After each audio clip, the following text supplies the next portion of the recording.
On my 67th birthday, my only son sent me a bottle of imported Russian vodka as a gift. The next morning, he called to ask if I had poured myself a glass. I replied calmly that I had given it to my lawyer and that my lawyer found it absolutely fascinating. There was a long, suffocating pause on the line before my son screamed in sheer panic, demanding to know what I had done. He had no idea that his careless gift was the key I needed to legally obliterate his future. Before I explain exactly how this single bottle of liquor cost my son a $4 million inheritance, let me know which city you are watching from in the comments below. Hit the like button and subscribe if you have ever had to teach an arrogant family member a devastating lesson in respect. It was a rainy Tuesday afternoon when the delivery truck pulled into my driveway. I stood by the front window of my quiet suburban home watching the courier jog up the walkway, shielding a heavy rectangular package from the downpour. I opened the front door before he could knock. He handed me the parcel, asked for a signature, and hurried back to his truck. The box was surprisingly heavy. I carried it to the kitchen island and carefully sliced through the thick packing tape with a utility knife. Inside sat a pristine midnight blue velvet box. I unlatched the silver clasp and opened the lid. Resting perfectly in the custom-molded interior was a bottle of rare premium Russian vodka. The glass was frosted, the label ornate and entirely in Cyrillic. Tucked beside the neck of the bottle was a small, cream-colored envelope. I pulled the card out. The handwriting belonged to my son, Bradley. The message was brief, sharp, and entirely intentional. "Happy birthday, old man. It is time you stop living such a boring, sad life. Pour a glass, loosen up, and remember how to actually celebrate. Enjoy." I read the words 3 times. I did not scream. I did not throw the card across the room. I felt a cold, hard knot form in my stomach. I carefully lifted the heavy glass bottle from its velvet bed. It was cold to the touch. I carried it across the kitchen and placed it gently on the polished granite countertop. Right next to the bottle, I placed my heavy brass coin.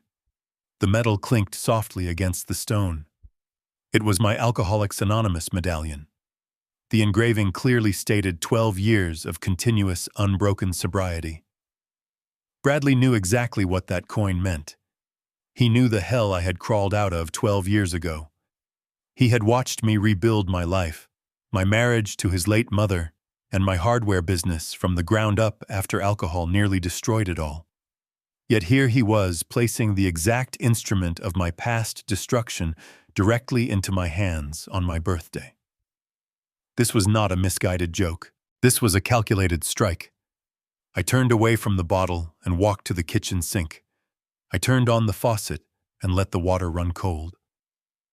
I reached into the upper cabinet and retrieved my small amber prescription bottle. I unscrewed the child-proof cap and tapped a single small, pale pill into the palm of my hand. Warfarin. It was a powerful blood thinner prescribed by my cardiologist after my mild heart attack 2 years ago. I placed the pill on my tongue, filled a glass with cold water, and swallowed the medication. My doctor had been explicitly clear about the rules of my survival. Alcohol thins the blood. Mixing high-proof vodka with my daily dose of warfarin would cause a catastrophic interaction. A single heavy night of drinking could trigger a fatal internal hemorrhage. Bradley knew about my heart condition. He knew about the medication. The intent behind the gift was becoming terrifyingly clear, but the legal motive was already burned into my memory. I left the kitchen and walked down the hallway to my home office. The room was dark, illuminated only by the gray light filtering through the rain-streaked window. I knelt in front of the heavy steel safe bolted to the floor in the corner of the room. I spun the combination dial. The heavy locking mechanism clicked, and I pulled the steel door open. I reached past the stacks of old tax returns and pulled out a thick, leather-bound folder. I carried it to my desk and switched on the brass reading lamp. I opened the folder to reveal the documents of my late wife, Patricia's irrevocable trust. When Patricia was diagnosed with terminal cancer 3 years ago, She wanted to ensure I was protected. She also knew the destructive potential of my past addiction. We worked with our lawyers to draft a very specific document to hold our $4 million estate, which included the house, the hardware business, and our liquid assets. I turned to page 14 and ran my finger under the bolded morality clause.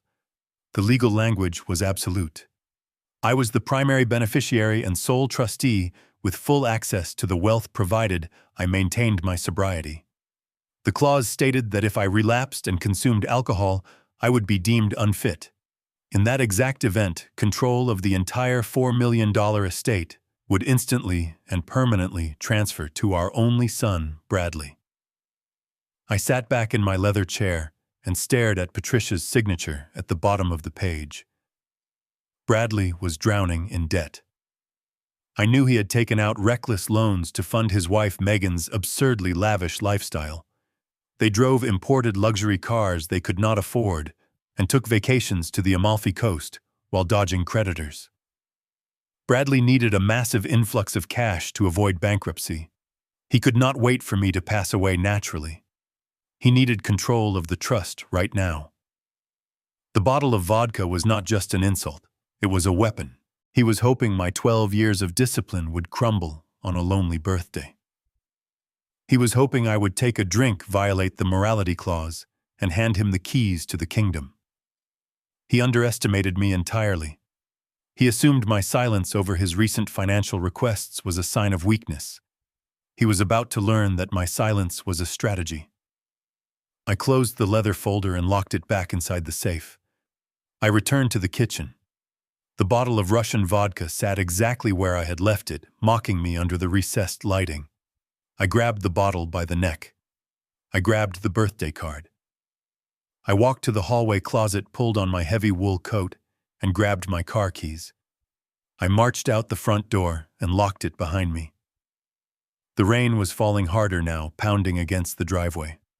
I got into my sedan, placed the bottle of vodka on the passenger seat, and started the engine. I did not call ahead. I put the car in drive and pulled out into the dark streets. The drive into the city took 45 minutes. The rhythmic sweeping of the windshield wipers was the only sound inside the cabin. Every time I hit a pothole, the heavy glass bottle shifted on the leather seat next to me. I glanced at it at every red light. To anyone else, it was an expensive gesture of celebration. To me, it was a loaded gun handed to a man with a target on his back. I thought about the thousands of dollars I had quietly given Bradley over the years to bail him out of bad investments. I thought about the way Megan rolled her eyes whenever I spoke at Thanksgiving dinner. I had tolerated their disrespect because I believed family required infinite patience. The bottle on the passenger seat shattered that illusion completely. Patience was over. It was time for absolute accountability. I pulled into the underground parking garage of a sleek, glass-fronted office building in the downtown financial district. I rode the elevator up to the 14th floor.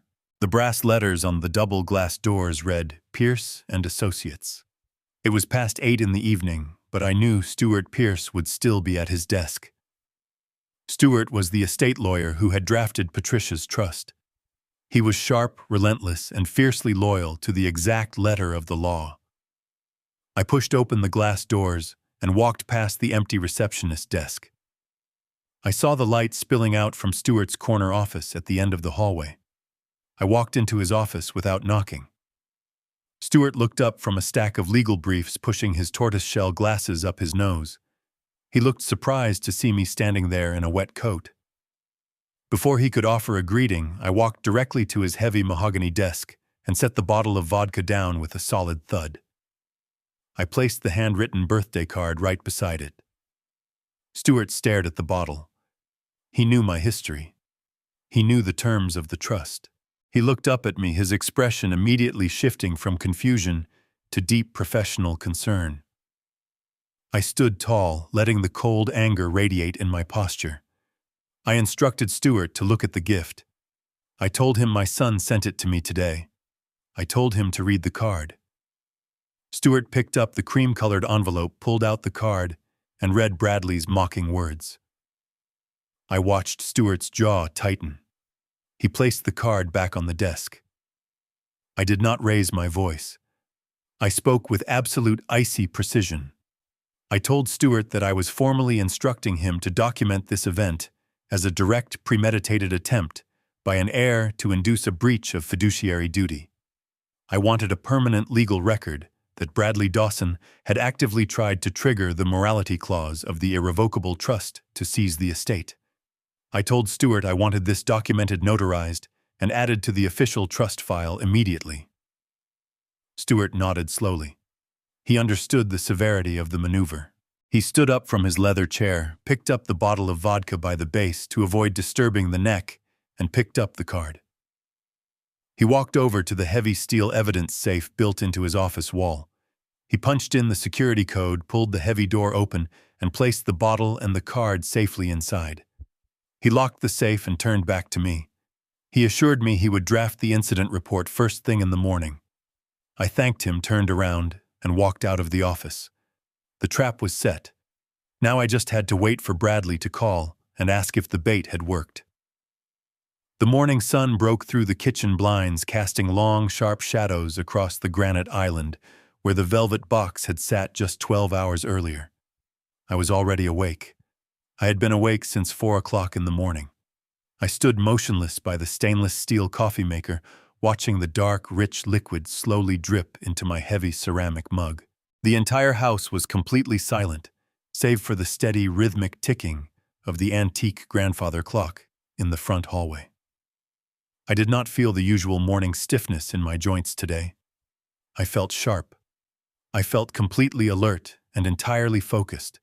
My mind was already calculating the legal ramifications of the trap he had tried to set. I knew the phone was going to ring. It was only a matter of when. Bradley was never an early riser, especially not on a weekday, but severe anxiety is a powerful alarm clock. He needed to know if his trap had snapped shut. He needed to know if he was suddenly a millionaire or if he remained a desperate man drowning in insurmountable debt. The tension in the air was palpable, heavy with the weight of his impending ruin. At exactly 8:15, the cellular phone resting on the kitchen counter began to vibrate violently against the stone surface. The screen illuminated brightly, displaying Bradley's smiling contact photo. It was an old picture taken 3 years ago, before the reckless loans, before the absolute financial desperation took hold of his life. I let the phone ring 3 full times. I took a slow, deliberate sip of my black coffee, feeling the intense heat radiate through my chest. On the 4th ring, I picked up the device and slid my thumb across the smooth glass screen to accept the call. I brought the receiver to my ear and offered a simple, warm greeting. "Good morning, Bradley." His voice came through the tiny speaker, overly bright and forcefully cheerful. He asked how I was feeling this morning. He wished me a happy belated birthday once again, apologizing profusely for not being able to drop by the house the previous night. He blamed a sudden late meeting at his corporate office, a blatant lie we both knew I would normally accept without a single question. I played along perfectly. I told him I understood his busy schedule and thanked him sincerely for thinking of me on my special day. We danced around the true subject for exactly 2 minutes. He asked about the changing weather, pretending to care about the rainstorm that swept through the valley last night. He asked about the spring flowers in my garden, feigning interest in hobbies he usually openly mocked. Then the forced cheerfulness in his tone suddenly thinned out, replaced by a poorly concealed, breathless anticipation. "So, Dad," he began, his voice dropping half an octave as he attempted to sound casual. "I was wondering if you opened my gift last night. Did you try the vodka?" I did not answer him immediately. I let 2 full seconds of dead, heavy silence stretch across the cellular connection. Let him feel the suspense. Let his imagination run wild for just a moment before the axe fell. I looked out the kitchen window at the wet pavement of the driveway from last night's rainstorm. I took another slow sip of my hot coffee. When I finally spoke, my voice was completely devoid of any paternal warmth. It was flat cold and incredibly precise. "I gave it to my lawyer," I replied. "He loved it." The silence that followed those 8 words was absolute and terrifying. It was not the casual pause of someone processing a strange or unexpected statement. It was the heavy, suffocating silence of a man who has just stepped off a high ledge in the pitch dark. I could clearly hear the faint, rapid sound of his breathing through the receiver.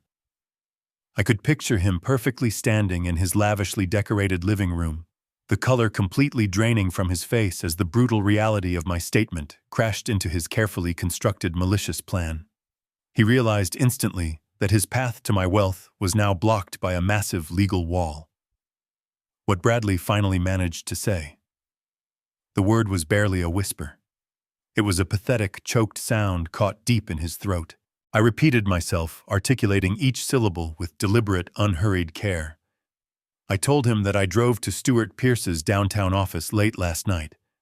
I explained that I handed the beautiful velvet box and the unopened bottle directly to my estate attorney. I added that Stuart found the extravagant gift to be an absolutely fascinating piece of physical evidence regarding the strict administration of the irrevocable trust. I made sure to emphasize the word evidence, letting it hang in the air between us like a drawn blade. "Dad." "What did you do?" Bradley shouted. The forced cheerfulness was entirely gone now. His voice was shrill, cracking with raw, unadulterated panic. I did not raise my voice in return. I remained perfectly still, leaning comfortably against the kitchen counter. I told him I simply took the necessary steps to protect my ongoing sobriety and my legal assets, just as the trust parameters explicitly required. I told him I found it highly inappropriate and legally suspicious for a primary heir to send a recovering alcoholic a direct trigger for a catastrophic relapse. "You gave it to Stuart?"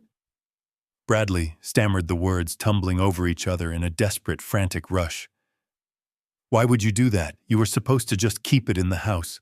You were supposed to drink it or throw it away or just leave it hidden in the back of the liquor cabinet. Why would you involve the estate lawyers over a simple, harmless birthday present?" His logic was falling apart, exposing the desperate greed that drove his actions. His breathing grew significantly heavier and faster. He was visibly hyperventilating on the other end of the line. I could hear the faint sound of his wife Megan's voice in the background, asking him what was wrong, demanding to know why he was suddenly yelling at the phone. Bradley ignored her completely. He was rapidly spiraling into total despair. He muttered something entirely incoherent about a terrible misunderstanding, about needing to drive over to my house to explain, about needing to fix this massive mistake immediately. "There is absolutely nothing to fix, Bradley," I stated with freezing finality.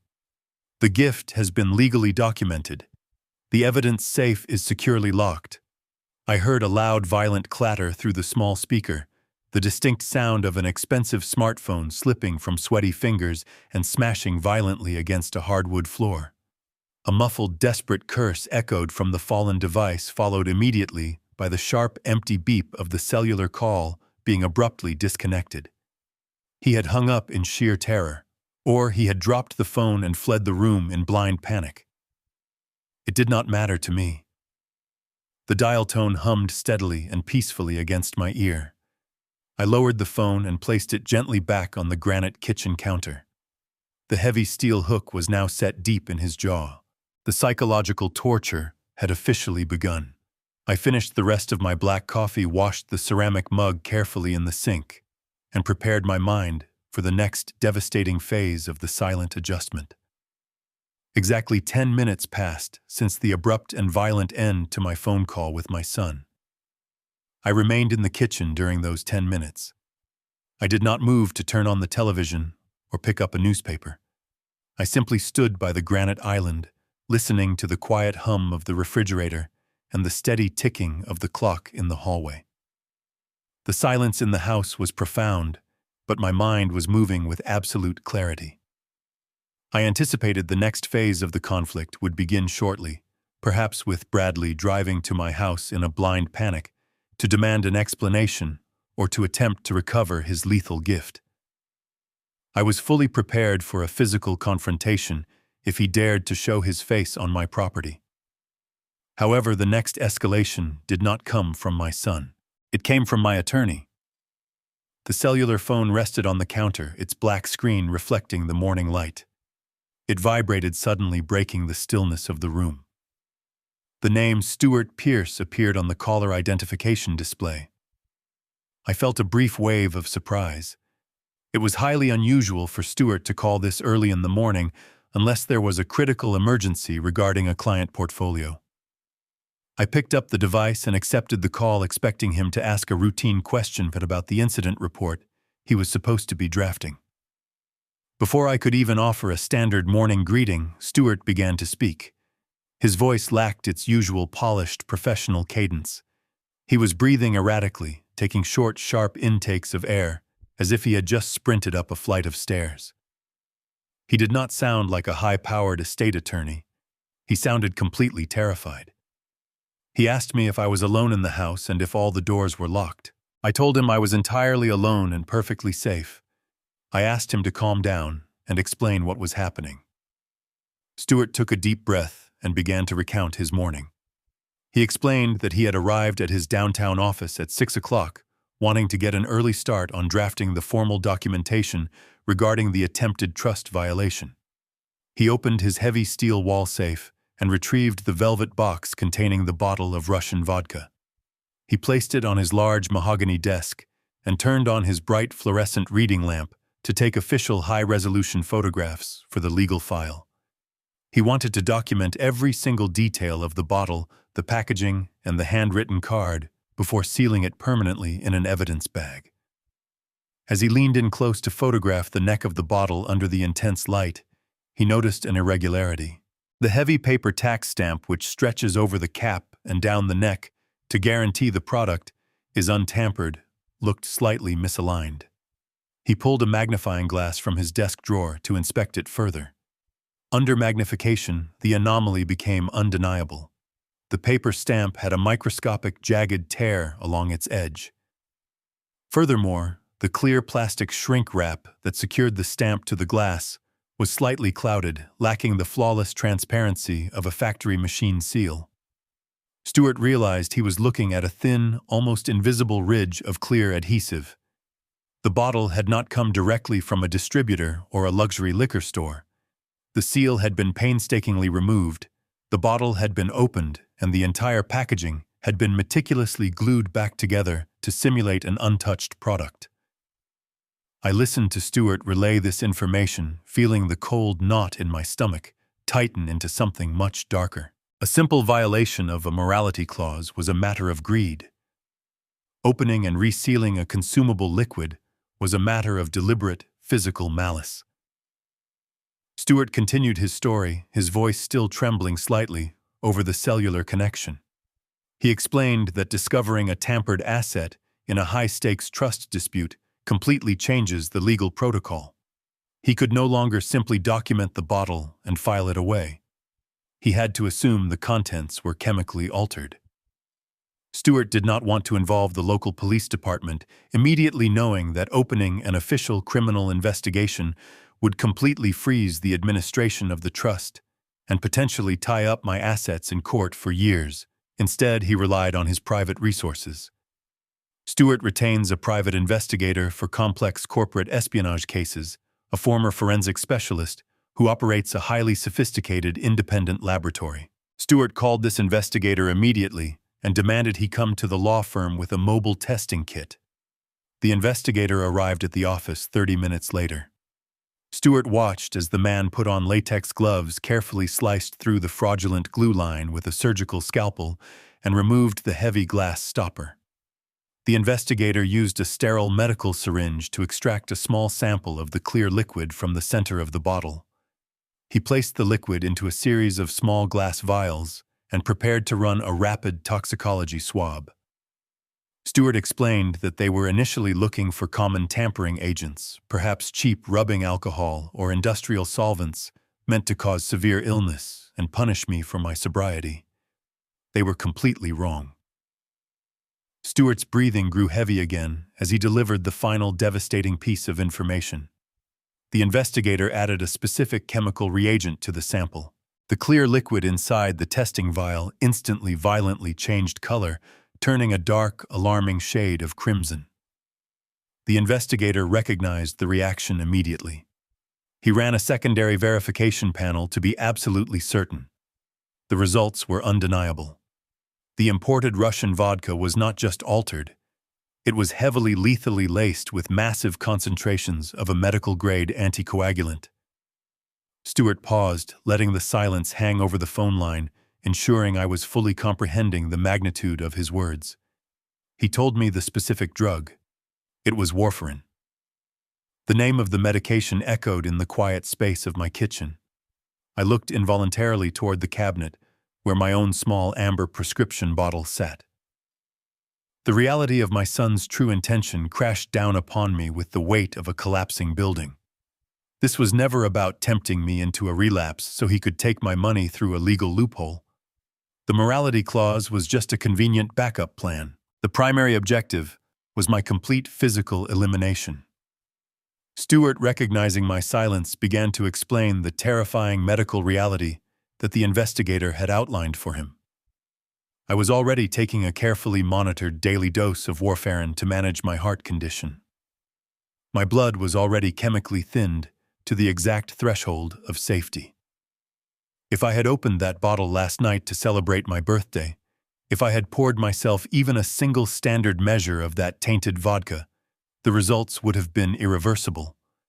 The massive concentrated dose of the drug hiding inside the alcohol would have overwhelmed my system entirely.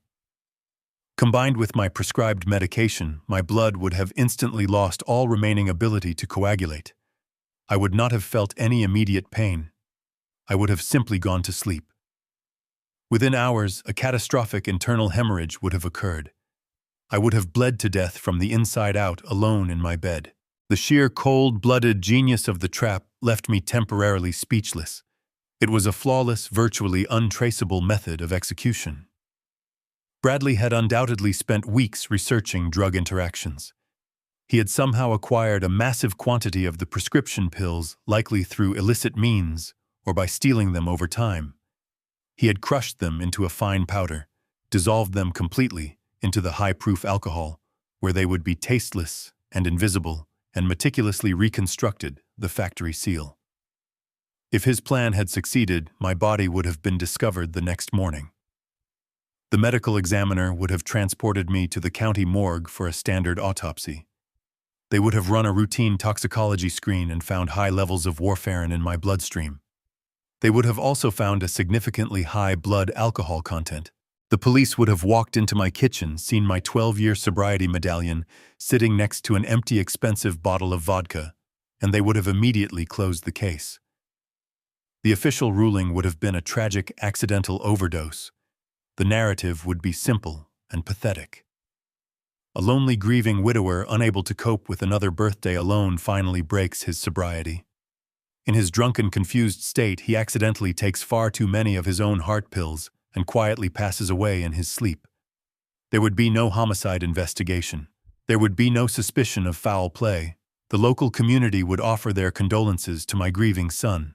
The probate court would look at the official coroner's report, declare the morality clause violated, and my life extinguished, and immediately transfer the entire $4 million estate to Bradley without a single question asked.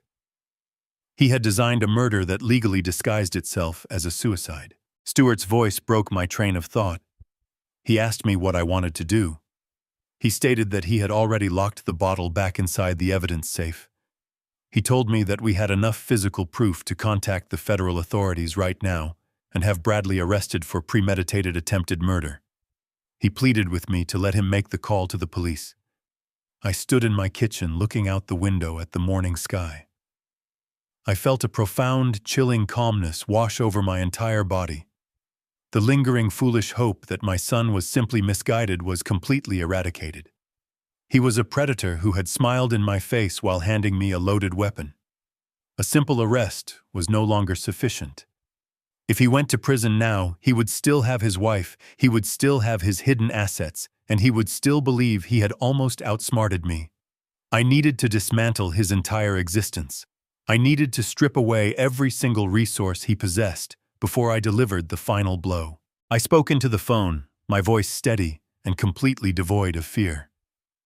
I ordered Stewart to maintain absolute silence. I expressly forbade him from contacting law enforcement or speaking a word of this to anyone outside his firm. I told him the time for lawyers and police would come soon enough, but right now I had to make a silent adjustment. I held the phone to my ear and listened to my attorney breathing heavily on the other end of the line. Stewart Pearce was a man of the law. He viewed the world through the rigid lens of statutes and criminal codes. To him, the discovery of the laced vodka was a matter for the authorities, a clear-cut case of attempted homicide that required immediate police intervention. He begged me again to let him call the district attorney.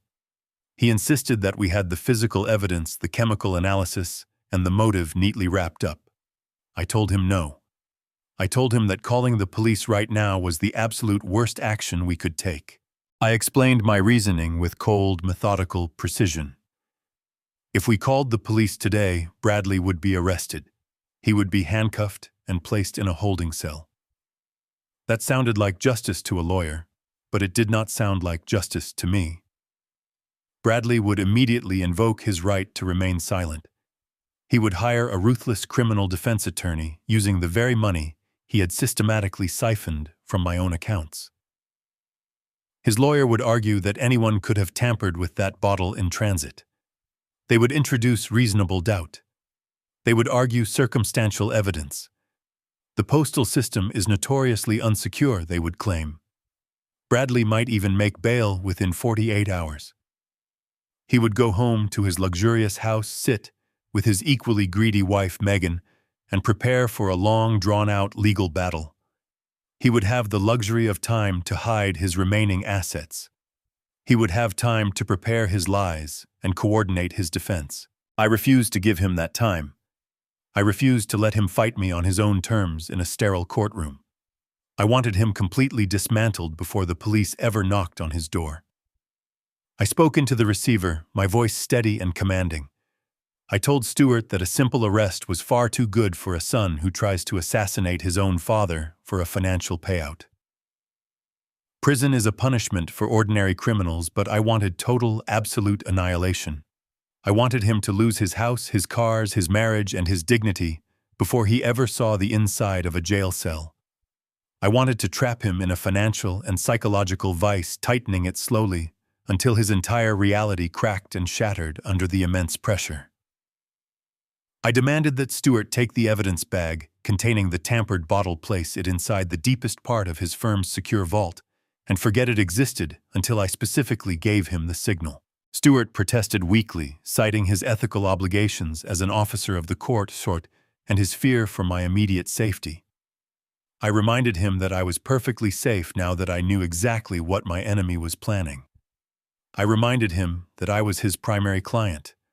I was the sole trustee of the estate, and I was giving him a direct, legally binding order regarding my personal property. I assured him the federal authorities would be involved eventually, but only when I had personally orchestrated the perfect, inescapable climax. The trap had to close strictly on my schedule, not the schedule of the local police department. I needed to cut off all of Bradley's escape routes first. Stewart finally agreed, his voice tight with lingering anxiety and undeniable dread. He promised to keep the vault sealed and await my precise instructions. I thanked him for his discretion and ended the call. The pivot was complete. This was no longer a simple dispute over the parameters of an irrevocable trust. It was a silent, bloodless war of total destruction, and I was going to enjoy every single second of his ruin. I placed the cellular phone down on the cold granite countertop. The silence in the house felt entirely different now. It was no longer the quiet of a lonely morning. It was the calm before a devastating storm. I had survived addiction, I had survived the loss of my beloved wife, and I had survived a heart attack. I was certainly not going to be taken down by a coward who hid behind a counterfeit factory seal. I turned away from the kitchen window and walked down the long hallway toward my home office. My steps were measured and purposeful. The time for passive observation was over. The lockdown phase of my plan had to commence immediately. I needed to sever every single lifeline they currently possessed. I entered my home office and sat heavily behind my large oak desk. I reached out and powered on my desktop computer. The large monitor flickered to life, illuminating the dim room with a stark, pale glow. I opened my highly encrypted web browser and navigated directly to my state's digital legal registry. I carefully typed in my secure credentials and accessed my personal estate profile. Right at the top of the main dashboard was the medical power of attorney document I had authorized exactly 3 years ago, shortly after my mild heart attack. At the time, I truly believed it was the responsible fatherly thing to do. I believed my only son would make the right, compassionate choices if I were ever physically incapacitated or placed on life support. The bitter irony of that document was now suffocating. The man who currently held the absolute legal authority to end my medical treatment was the exact same man who had just attempted to chemically induce my death. I clicked on the active document profile. I navigated to the permanent revocation section. The digital system prompted me to confirm my identity with a secondary security code sent directly to my cellular phone. I retrieved the 6-digit code and typed the numbers into the keyboard without a single moment of hesitation. I moved my mouse and clicked the red button labeled Revoke All Medical Authority. A bright green confirmation banner flashed across the top of the screen. The legal severance was instantaneous. Just like that, Bradley was entirely stripped of any legal right to make medical or end-of-life decisions on my behalf. If I collapsed tomorrow, he would not even be legally permitted to enter my hospital room or speak to my attending physicians. Next, I opened a new browser tab and navigated to the commercial banking portal for my family hardware enterprise. I had built that company from a single struggling storefront into a massive regional supplier over 40 years of grueling, relentless work alongside my late wife, Patricia. We had sacrificed everything to build that wealth. I had foolishly allowed Bradley to have administrative access to the corporate accounts a few years ago under the naive guise of him learning the family business. He had immediately abused that generous privilege by adding his arrogant wife, Megan, as an authorized user on several high-limit corporate credit cards. I clicked deep into the account management dashboard. I pulled up the active user directory. Megan's name sat right there on the screen attached to a premium platinum card with a staggering $50,000 monthly spending limit. I pulled up her recent active transaction history. The screen instantly filled with exorbitant charges from luxury fashion boutiques, high-end day spas, and exclusive downtown restaurants. She was actively funding her entire shallow, pretentious existence on my sweat and blood. I highlighted her user profile. I did not simply lower her available spending limit or temporarily suspend the card. I selected the option for total, permanent administrative deletion. The banking system asked me to provide a formal reason for the immediate account closure. I typed the word fraud into the required text box and hit submit. Her financial access was instantly and permanently vaporized. I moved down the administrative list and found the secondary business lines of credit that Bradley routinely used to float his own failing personal investments. I locked every single one of them. I changed the primary administrative login passwords, instituted strict two-factor authentication, linked exclusively to my personal device, and froze all outgoing wire transfers pending my physical signature. I sat back in my leather chair and stared at the glowing monitor. The financial arteries were now completely clamped shut. By lunchtime today, their plastic cards would start declining all over the city. The silent adjustment had officially begun, and they were entirely unprepared for the sheer brutality of poverty. I needed an entirely different kind of professional to dissect the financial rot within my company. My regular corporate accountant was a good man, but he was accustomed to trusting the numbers presented to him. He looked for tax deductions, not criminal conspiracies. I needed a bloodhound. I reached out to a retired federal investigator named Wallace, a man who now ran a private financial forensics firm out of a highly secure office downtown. Wallace did not balance checkbooks. He hunted hidden assets and unraveled corporate embezzlement schemes for high-net-worth clients. I called his direct line, explained that I suspected severe internal fraud by a family member, and offered to pay double his standard emergency retainer for his immediate and exclusive attention. He arrived at my house less than 2 hours later, carrying a heavy encrypted laptop and an expression of absolute professional detachment. I led Wallace directly into my home office, bypassing the kitchen, where the phantom echo of the morning phone call still lingered. I closed the heavy oak door and locked it from the inside. I sat him down at my large desk, powered up my main terminal, and physically connected his encrypted machine directly to my secure home network. I logged into the primary administrative portal of my hardware company's master servers and granted Wallace total unrestricted access to 5 years of complete digital ledgers. I told him I wanted every single outgoing wire transfer, every corporate credit card swipe, and every vendor invoice scrutinized under a microscope. I wanted to know exactly how much blood my son had drained from the family business while smiling in my face. Wallace nodded once. He did not offer any false words of comfort. He simply cracked his knuckles, adjusted his wire-rimmed glasses, and began to type with lightning speed. For the next 3 hours, the only sound in the room was the relentless rhythmic clicking of the keyboard and the low hum of the computer fans working overtime to process massive amounts of data. I sat in a leather armchair in the corner of the room, watching the sun slowly descend behind the trees outside the window, drinking a glass of cold water. I watched Wallace work. Forensic accounting is not simply about addition and subtraction. It is about understanding human behavior translated into numbers. It is about finding the shadows where the numbers deliberately do not align. Wallace was running complex algorithmic sweeps through thousands of individual transactions, searching for duplicated invoice numbers, off-cycle payment dates, and suspicious routing patterns. He was looking for the invisible strings Bradley had attached to my life's work. The tension in the room was suffocating. I knew the theft existed, but seeing it quantified was a completely different kind of pain. Suddenly, the rapid typing stopped. Wallace leaned closer to his screen, his eyes narrowing sharply as he focused on a specific column of numbers. He asked me to come over and look at the monitor. I stood behind his chair and stared at the complex spreadsheet he had isolated. He pointed a silver pen at a series of recurring payments made to a company called Apex Industrial Solutions. The payments were substantial, usually hitting the ledger on the second Tuesday of every month, ranging between $8,000 and $12,000 each time. The memo lines indicated these payments were for bulk orders of commercial-grade fasteners and heavy-duty sealants. Wallace asked me if Apex Industrial Solutions was a primary supplier for my hardware business.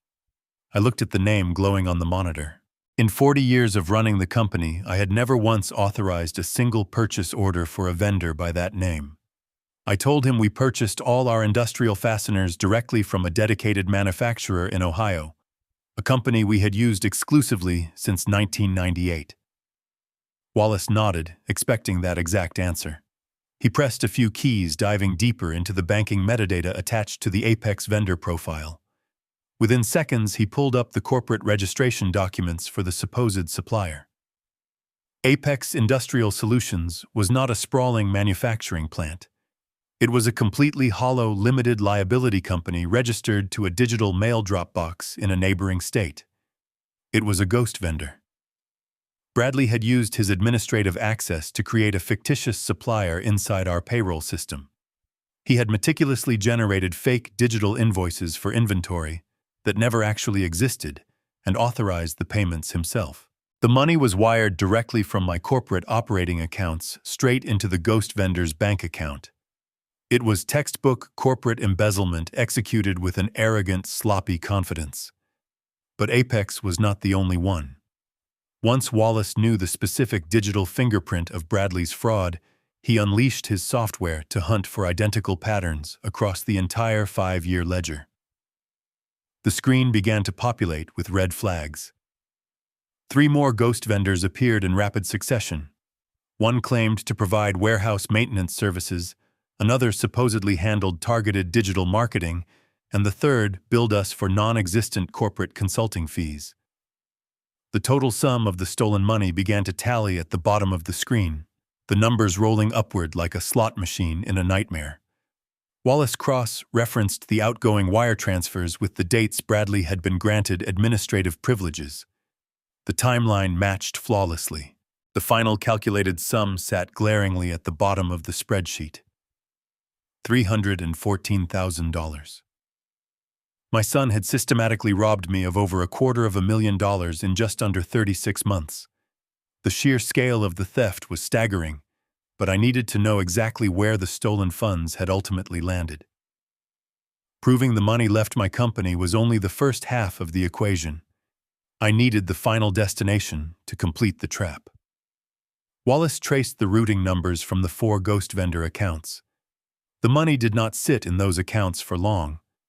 Within 24 hours of every fraudulent deposit, the funds were dispersed into a complex web of personal accounts. Wallace pulled up the final destination ledgers, and the truth of their lavish lifestyle was laid completely bare. The stolen hardware company funds were directly paying the massive mortgage on Bradley's suburban mansion. The money was covering the monthly lease payments on Megan's imported luxury vehicles. The most infuriating transactions were the personal indulgences.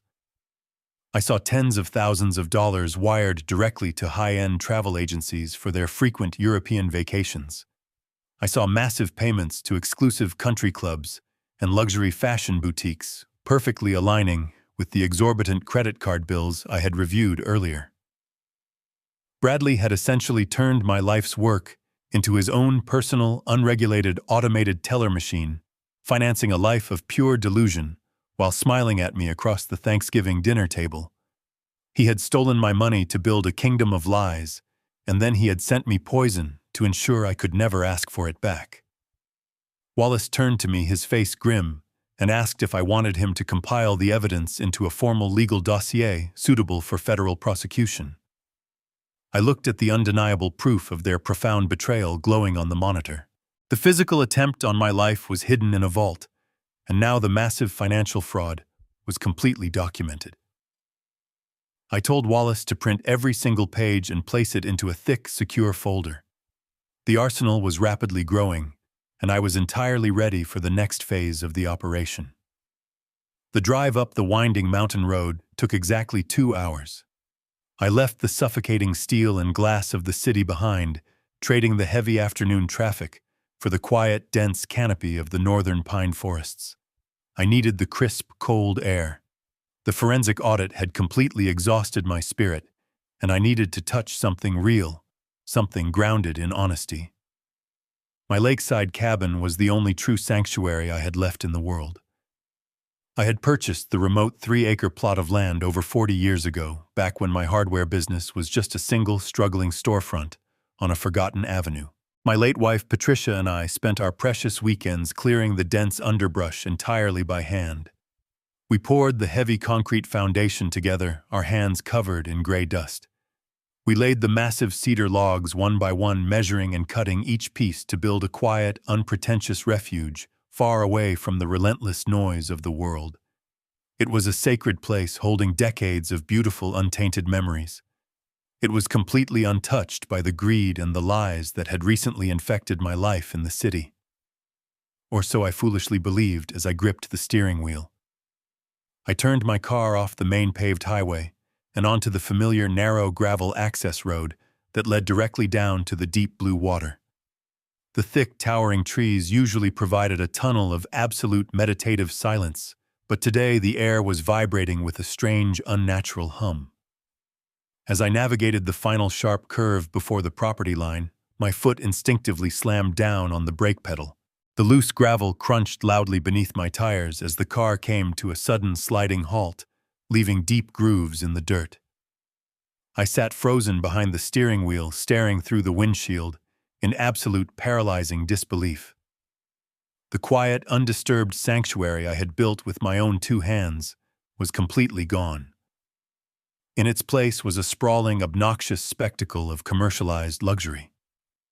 The large natural dirt clearing near the water where Patricia and I used to pitch a simple canvas tent was entirely paved over with temporary interlocking plastic floorboards. Parked haphazardly across my property were dozens of high-end imported vehicles. I saw sleek black sport utility vehicles with tinted windows, expensive European convertibles, and massive customized luxury passenger vans. The license plates were all from the wealthiest, most exclusive zip codes in the state. Beyond the absurd parking lot, the transformation of my property grew even more grotesque. A massive, pristine white canvas pavilion had been erected directly on the rocky shoreline, completely obstructing the natural, breathtaking view of the lake. Giant portable air conditioning units hummed loudly along the perimeter of the tent, aggressively battling the warm afternoon air and destroying the natural acoustics of the forest. I stepped out of my car, leaving the engine idling. The heavy, nostalgic scent of pine needles and fresh water had been completely erased, replaced by the cloying artificial smell of expensive floral incense and vaporized essential oils. Soft, rhythmic electronic music pulsed from hidden outdoor speakers, creating an irritating, manufactured atmosphere of false tranquility. I walked slowly toward the edge of the pavilion, my boots sinking slightly into the soft earth. Through the sheer white fabric of the tent, I could see dozens of people moving in unison. They were all dressed in matching skin-tight athletic wear, contorting their bodies on expensive, thick rubber mats. Standing at the very front of the pavilion, elevated on a small wooden stage with a wireless microphone headset strapped over her ear, was my daughter-in-law. Megan was in her absolute element. She was projecting her voice over the electronic music, guiding the wealthy attendees through their stretches, while casually adjusting her designer athletic top. I stood entirely still, taking in the full, disgusting scope of her audacity. She had not simply borrowed the family cabin for a quiet weekend getaway. She had completely commandeered my private property without a single word of permission and transformed it into a lucrative, illegal commercial enterprise. She was running a highly promoted exclusive wellness retreat, charging these wealthy clients exorbitant fees to find inner peace on land she did not own, while actively plotting the demise of the man who legally held the deed. I did not attempt to hide behind the trees or retreat to my vehicle. I stood directly in the bright sunlight, a stark, glaring contrast to the perfectly curated artificial aesthetic of her fraudulent wellness retreat.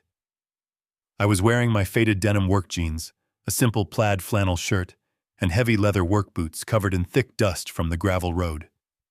It took her less than a minute to notice me standing there, like a ghost from a reality she was trying to erase. She was mid-sentence instructing her wealthy clients to deeply inhale the ancient energy of the forest when her eyes locked onto mine across the clearing. She faltered instantly. The sensitive microphone picked up her sudden, sharp intake of breath. The manufactured, serene smile vanished from her face, replaced immediately by a look of sheer, unadulterated panic, which quickly morphed into deep, hateful annoyance. She quickly instructed the yoga class to hold their current pose and focus on their breathing. She ripped the wireless headset off her ear, tossed it onto a towel, and marched off the elevated wooden stage. She did not walk toward me with the warmth of family, or even the basic politeness of a guilty host. She marched across the manicured grass with the aggressive, highly entitled posture of a property manager dealing with an unwanted loitering trespasser. She stopped exactly 3 feet in front of me, crossing her arms tightly over her chest to create a physical barrier. She looked me up and down, her eyes full of profound, unconcealed disgust as she took in my simple, faded clothing. She did not offer a polite greeting or a stuttered apology. She immediately lowered her voice to a harsh, venomous whisper, demanding to know what on earth I was doing there, ruining her afternoon. She told me I was completely destroying the carefully constructed, high-end aesthetic of her premium retreat. She pointed a perfectly manicured finger directly at my chest and insulted my appearance without hesitation. She stated that I looked like a homeless vagrant wandering out of the woods and that my physical presence was deeply embarrassing her in front of extremely important, high-paying clients. She hissed that these people paid $5,000 a ticket for an exclusive, uninterrupted sanctuary experience, not to look at a sad elderly man in dirty work boots loitering near the parking lot. I listened to her vicious insults without changing my expression or breaking eye contact. I looked past her shoulder at the massive white pavilion, the gleaming luxury cars, and the blatant, disrespectful destruction of my peaceful refuge. She followed my gaze and immediately doubled down on her staggering arrogance. She told me I had absolutely no legal right to show up unannounced and disrupt her business. She puffed out her chest and boldly claimed that since Bradley was going to inherit this useless piece of land very soon anyway, they were simply putting it to good use right now instead of letting it rot. She openly called it her future property. She demanded I turn around, get back into my dusty car, and drive back to the city immediately before I cost her a massive amount of money in refunded tickets and terrible online reviews. She told me to go home, lock my doors, and stay out of their sophisticated business affairs. She fully expected me to scream. She expected me to threaten her with the police or cause a massive, embarrassing public scene right in front of her wealthy clients. She desperately wanted a loud fight, so she could easily paint me as the crazy, unhinged old man who was losing his grip on reality. I gave her absolutely nothing. I looked directly into her cold, greedy eyes. I did not raise my voice a single decibel. I did not demand she shut down the illegal commercial operation. I simply smiled. It was not a warm, forgiving smile. It was the calm, terrifyingly cold smile of a man who knows exactly how the story ends and holds all the cards. I gave her a single, slow nod of acknowledgement. I turned my back on her without speaking a single word, walked silently to my car, got inside and drove away, leaving her standing there in total confusion, completely unaware that her entire financial world was about to collapse. I closed the heavy steel door of my vehicle, instantly severing the pulse of the irritating electronic music and the sound of my daughter-in-law's shrill, commanding voice. The quiet interior of my car felt like a decompression chamber. I did not immediately start the engine. I sat in the driver's seat, my hands gripping the leather steering wheel, staring through the windshield at the massive white canvas pavilion that had entirely consumed my sacred sanctuary. I felt a profound burning anger in my chest, but it was not the chaotic, blinding rage of a victim. It was the icy, calculated fury of an architect preparing for a controlled demolition. She believed this land was already hers. She believed she had successfully claimed my history and turned it into her personal playground. It was time to permanently disabuse her of that arrogant delusion. I reached into the breast pocket of my faded flannel shirt and retrieved my cellular phone. I scrolled past my regular contacts and navigated to a business directory I had not accessed in over 5 years.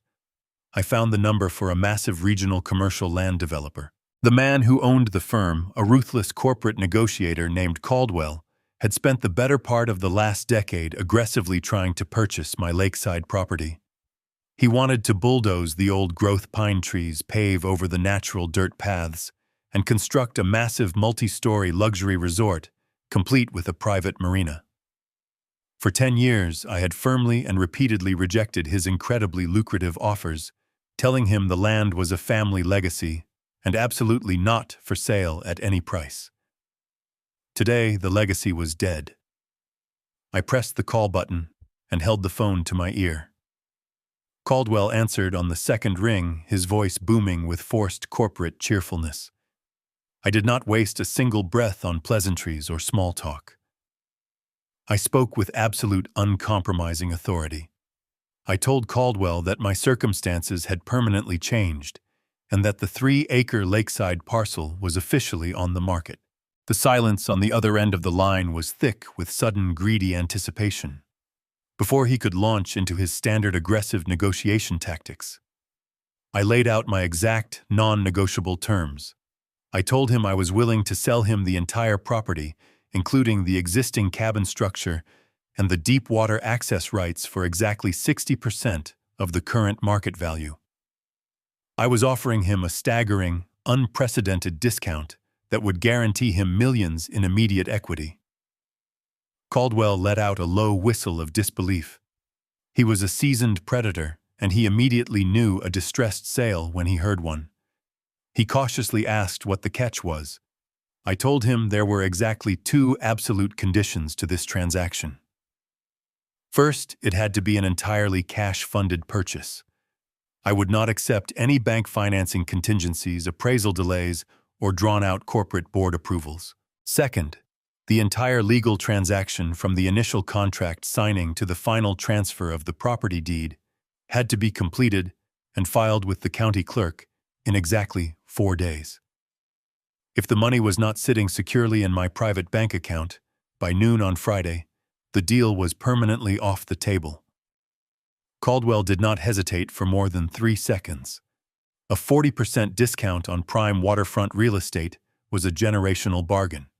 He eagerly agreed to every single term. He promised to have his team of corporate lawyers draft the expedited purchase agreement immediately and stated he would wire the non-refundable earnest money deposit into my escrow account before the banks closed today. I instructed him to send the final deed transfer documents directly to the office of my estate attorney, Stuart Pierce. I explicitly warned Caldwell to keep the transaction entirely confidential until the deed was officially recorded. I did not want a single rumor reaching the city before the ink was dry. I ended the call and tossed the phone onto the passenger seat.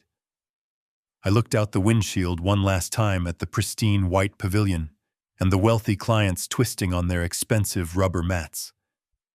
I felt a brief, sharp pang of sorrow for the memories Patricia and I had built on this soil, but it was quickly washed away by the absolute necessity of the strike. By Friday afternoon, heavy industrial bulldozers would be rolling down this quiet gravel road. Megan's exclusive high-end wellness retreat was about to become an active construction zone, and she would have absolutely no legal standing to stop it. I turned the ignition key, shifted the car into drive, and drove back toward the city, leaving the doomed property behind in the dust. The psychological pressure I had applied during that brief morning phone call was working exactly as I had calculated. A cornered animal will always act out of sheer desperation, and Bradley was completely terrified. He knew I had handed the tampered bottle to my estate attorney, but he did not know exactly what Stuart and I had discovered regarding the poison. He likely assumed I was simply building a case for a standard trust violation. He needed to strike first to discredit me before I could legally move against him. He needed to control the narrative, and he chose the most vicious, humiliating legal route possible. It happened 2 days after my trip to the lake. I was sitting in my living room reading the morning newspaper when a heavy, aggressive knock rattled the front door. I set my reading glasses down on the side table and walked to the entryway. Standing on my front porch was a man in a cheap gray suit holding a thick stack of legal documents enclosed in a heavy manila envelope. He asked to confirm my identity. When I nodded, he thrust the envelope directly into my chest, stated that I had been officially served, and walked quickly back to his parked car. I closed the door, walked back into the living room, and sat down on the sofa. I opened the envelope and pulled out the dense stack of legal filings. The header on the first page indicated it was an emergency petition filed in the county probate court. I began to read the sworn affidavits, and the sheer magnitude of my son's audacity was staggering.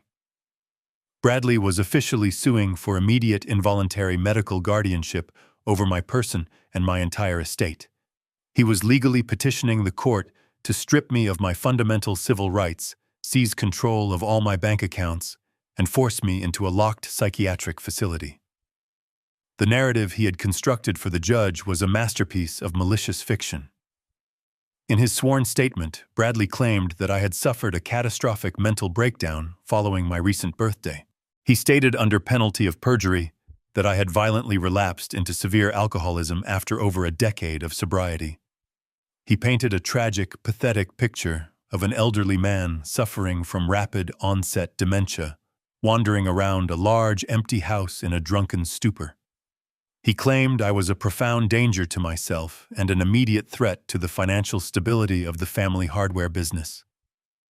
The most enraging part of the document was the section of supposed physical evidence he had submitted to support his fabricated claims. Attached to the back of the petition was a photocopy of a retail receipt from an upscale liquor store located 3 towns over. The receipt showed the cash purchase of 1 bottle of imported Russian vodka, the exact brand currently locked inside my attorney's evidence vault. Bradley was actually attempting to claim that I had purchased the liquor myself in a desperate, sad attempt to break my own sobriety, and that his morning phone call was simply the worried check-in of a deeply concerned, loving son. He was twisting his own murder weapon into supposed proof of my insanity. I read through the proposed temporary orders. He had asked the presiding judge to instantly freeze all of my personal checking and savings accounts, claiming I was liable to squander the money in a drunken haze. He requested the immediate authority to change the locks on my house and take possession of my vehicles. He wanted total, absolute dominance over my existence. He was trying to execute a legal kidnapping using the probate court system as his personal weapon. Most men my age would have suffered a heart attack right there on the sofa. Most fathers would have broken down in tears, crushed by the overwhelming betrayal and the terrifying prospect of losing their freedom to a deceitful child. I did not shed a single tear. I did not feel fear. I felt an immense, overwhelming sense of satisfaction. Bradley thought he was launching a brilliant preemptive strike to silence me.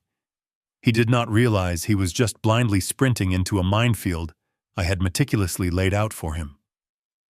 By filing these emergency guardianship papers, Bradley had officially sworn under oath that the fabricated events in the document were entirely true.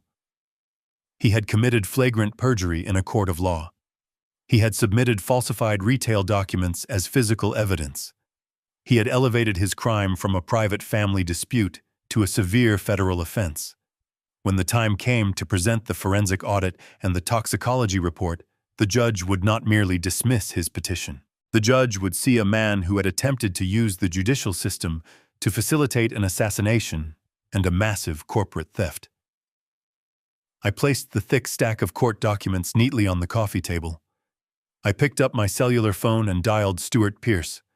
When my attorney answered, his voice was still laced with the lingering anxiety from our previous conversation. I told him that Bradley had just served me with emergency guardianship papers and was claiming I was an incompetent, relapsed alcoholic. Stuart gasped immediately, understanding the severe legal danger of the situation. He frantically told me we needed to file an aggressive counter-petition immediately, that we needed to request an emergency hearing to present the evidence of the tampered bottle before a judge granted the temporary freeze on my assets. I stopped him mid-sentence. I told Stuart we were not going to fight the petition. I told him we were not going to file a single page of defense in the probate court. We were going to do exactly the opposite. We were going to let Bradley believe he had won. We were going to let him believe his legal trap had flawlessly snapped shut on my neck. I instructed Stuart to prepare a very specific set of legal documents for my signature documents that would willingly surrender the entire trust and grant Bradley exactly what he was demanding. The escalation had reached its absolute peak, and it was finally time to set the ultimate bait. The ambient lighting inside the exclusive downtown fashion boutique was perfectly calibrated to make every customer feel like absolute royalty. Megan stood gracefully at the polished white marble counter, admiring her reflection in the gilded mirrors. She had spent the past 2 hours casually browsing the imported seasonal collections, selecting 2 Italian leather handbags, a tailored silk trench coat, and 3 pairs of designer sunglasses. The sales associate, a young woman with an impeccably practiced smile, carefully folded the expensive garments into crisp tissue paper and placed them inside heavy embossed shopping bags. The grand total for the afternoon excursion came to $6,400. Megan did not even blink at the staggering number. She simply reached into her genuine crocodile skin purse and extracted her heavy platinum corporate credit card. She handed the metal card across the counter with the bored, careless elegance of a woman who had never actually earned a single dollar of the wealth she spent. The sales associate inserted the card into the digital payment terminal. Megan turned her attention back to her phone, already planning her dinner reservations for the evening. A sharp, flat electronic tone suddenly disrupted the quiet, luxurious atmosphere of the boutique. It was not the pleasant chime of an approved transaction. It was a harsh, undeniable rejection. The sales associate looked down at the terminal screen, her practiced smile faltering slightly. She politely informed Megan that the card had been declined and asked if she perhaps wanted to try a different method of payment. Megan let out a short, highly offended scoff. She snatched the platinum card back from the associate, loudly blaming a ridiculous banking error or a faulty security chip.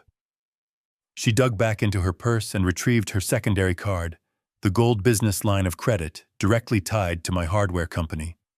She slapped it onto the marble counter, commanding the associate to run it immediately. The associate swiped the gold card. The machine processed for 3 agonizing seconds before emitting the exact same harsh, rejecting tone. Declined. The blood rushed to Megan's face, painting her cheeks a furious, humiliated shade of crimson. 2 other wealthy patrons standing nearby turned their heads to look at the commotion, their eyes filled with quiet, devastating judgment. Megan felt the crushing weight of sudden public embarrassment. She was entirely stripped of her manufactured high society armor. She grabbed her cards, shoved them back into her purse, and loudly accused the boutique of having a defective payment system. She spun around and marched out of the store, leaving the beautiful leather handbags and the silk coat sitting abandoned on the counter. The moment the heavy glass doors closed behind her, she pulled out her cellular phone and frantically dialed her husband. Her hands were shaking with pure, unadulterated rage. 30 miles away, Bradley was sitting comfortably behind the massive mahogany desk in his leased corporate office. He was admiring the sweeping view of the city skyline, feeling incredibly confident about his morning. He genuinely believed his emergency probate court petition was a flawless masterpiece of legal strategy. He answered his phone with a smug, relaxed greeting. Megan did not offer a greeting in return. She immediately unleashed a torrent of shrill, panicked complaints. She screamed about the humiliating ordeal at the boutique, demanding to know why her premium credit cards were suddenly bouncing like worthless checks. She ordered Bradley to log into the bank and authorize a manual override immediately so she could go back inside and retrieve her purchases. Bradley rolled his eyes, assuming his wife had simply hit a standard daily spending limit. He calmly opened his laptop, placed the phone on speaker, and navigated to the primary commercial banking portal for the family hardware enterprise. He confidently typed in his administrative username and his secure password. He reached for his coffee mug, fully expecting to see the familiar dashboard of stolen corporate wealth. He pressed the enter key. The screen did not load the financial dashboard. Instead, the entire monitor flashed a stark, aggressive shade of solid red. A thick white warning banner appeared across the center of the display. Access entirely denied. All corporate accounts permanently suspended pending active federal fraud review. Bradley dropped his ceramic coffee mug. It shattered against the hardwood floor, sending hot, dark liquid splashing across his expensive leather shoes. He stared at the glowing red screen in absolute paralyzing horror. The words "Federal Fraud Review" echoed in his mind like a death sentence. He frantically clicked the refresh button, praying it was a simple digital glitch. The red screen remained frozen, completely unyielding. He typed the web address for his secondary business credit lines, the accounts he used to float his failing personal investments. Every single login attempt was met with the exact same terrifying red banner. The financial arteries were completely severed. He was locked out of everything. The reality of their disastrous situation began to crash down upon them with the force of a collapsing dam. Bradley grabbed the phone, his smug confidence entirely vaporized. He told Megan to stop screaming and listen to him carefully. He explained that the corporate accounts were not just overdrawn. They were frozen by federal banking investigators. Paranoia instantly gripped them both. Bradley frantically dialed the bank's elite corporate client hotline. After 30 agonizing minutes of listening to cheerful hold music, a cold, unfeeling automated voice informed him that a specialized compliance team had flagged multiple highly irregular wire transfers. The automated system specifically listed the routing numbers associated with his carefully constructed ghost vendors. Apex Industrial Solutions and the fake marketing firms were completely exposed and legally locked. When Bradley finally reached a human representative and demanded an explanation, the agent coldly refused to provide any further details, cited an active criminal investigation protocol, and abruptly hung up the phone. The walls were rapidly closing in around them. Megan paced frantically down the city sidewalk, demanding to know how they were going to pay the massive mortgage on their sprawling suburban mansion, which was due on the 1st of the month. Bradley opened his personal banking application on his phone to check his private checking account. The balance was terrifyingly low. They had always relied entirely on siphoning the corporate accounts to pay off their exorbitant personal credit card bills. Their personal cards were already maxed out to their absolute limits. They had absolutely no liquid cash reserves. They were bleeding money from every single pore entirely severed from the stolen wealth that funded their false reality. They were completely broke, and they had absolutely no way to stop the financial hemorrhage.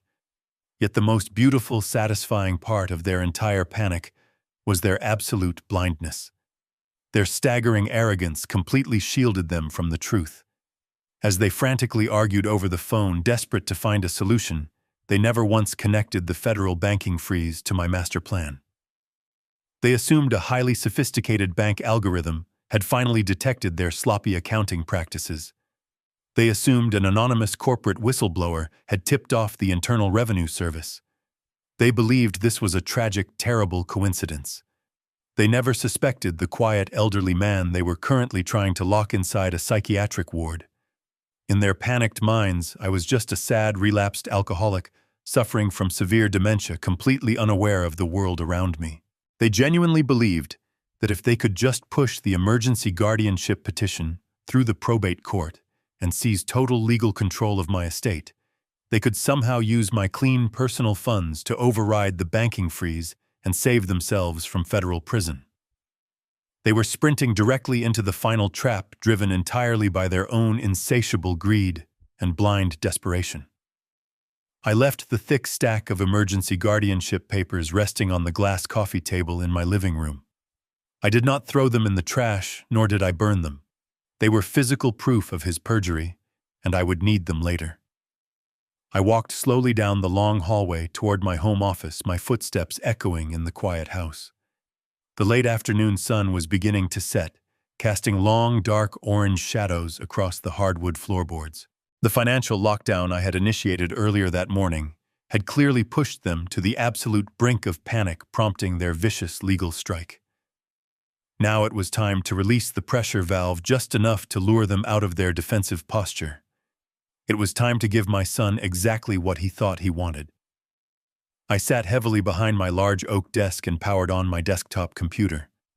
The bright monitor illuminated the dim room. I opened my personal email application and opened a blank composition window. I typed Bradley's private email address into the recipient line.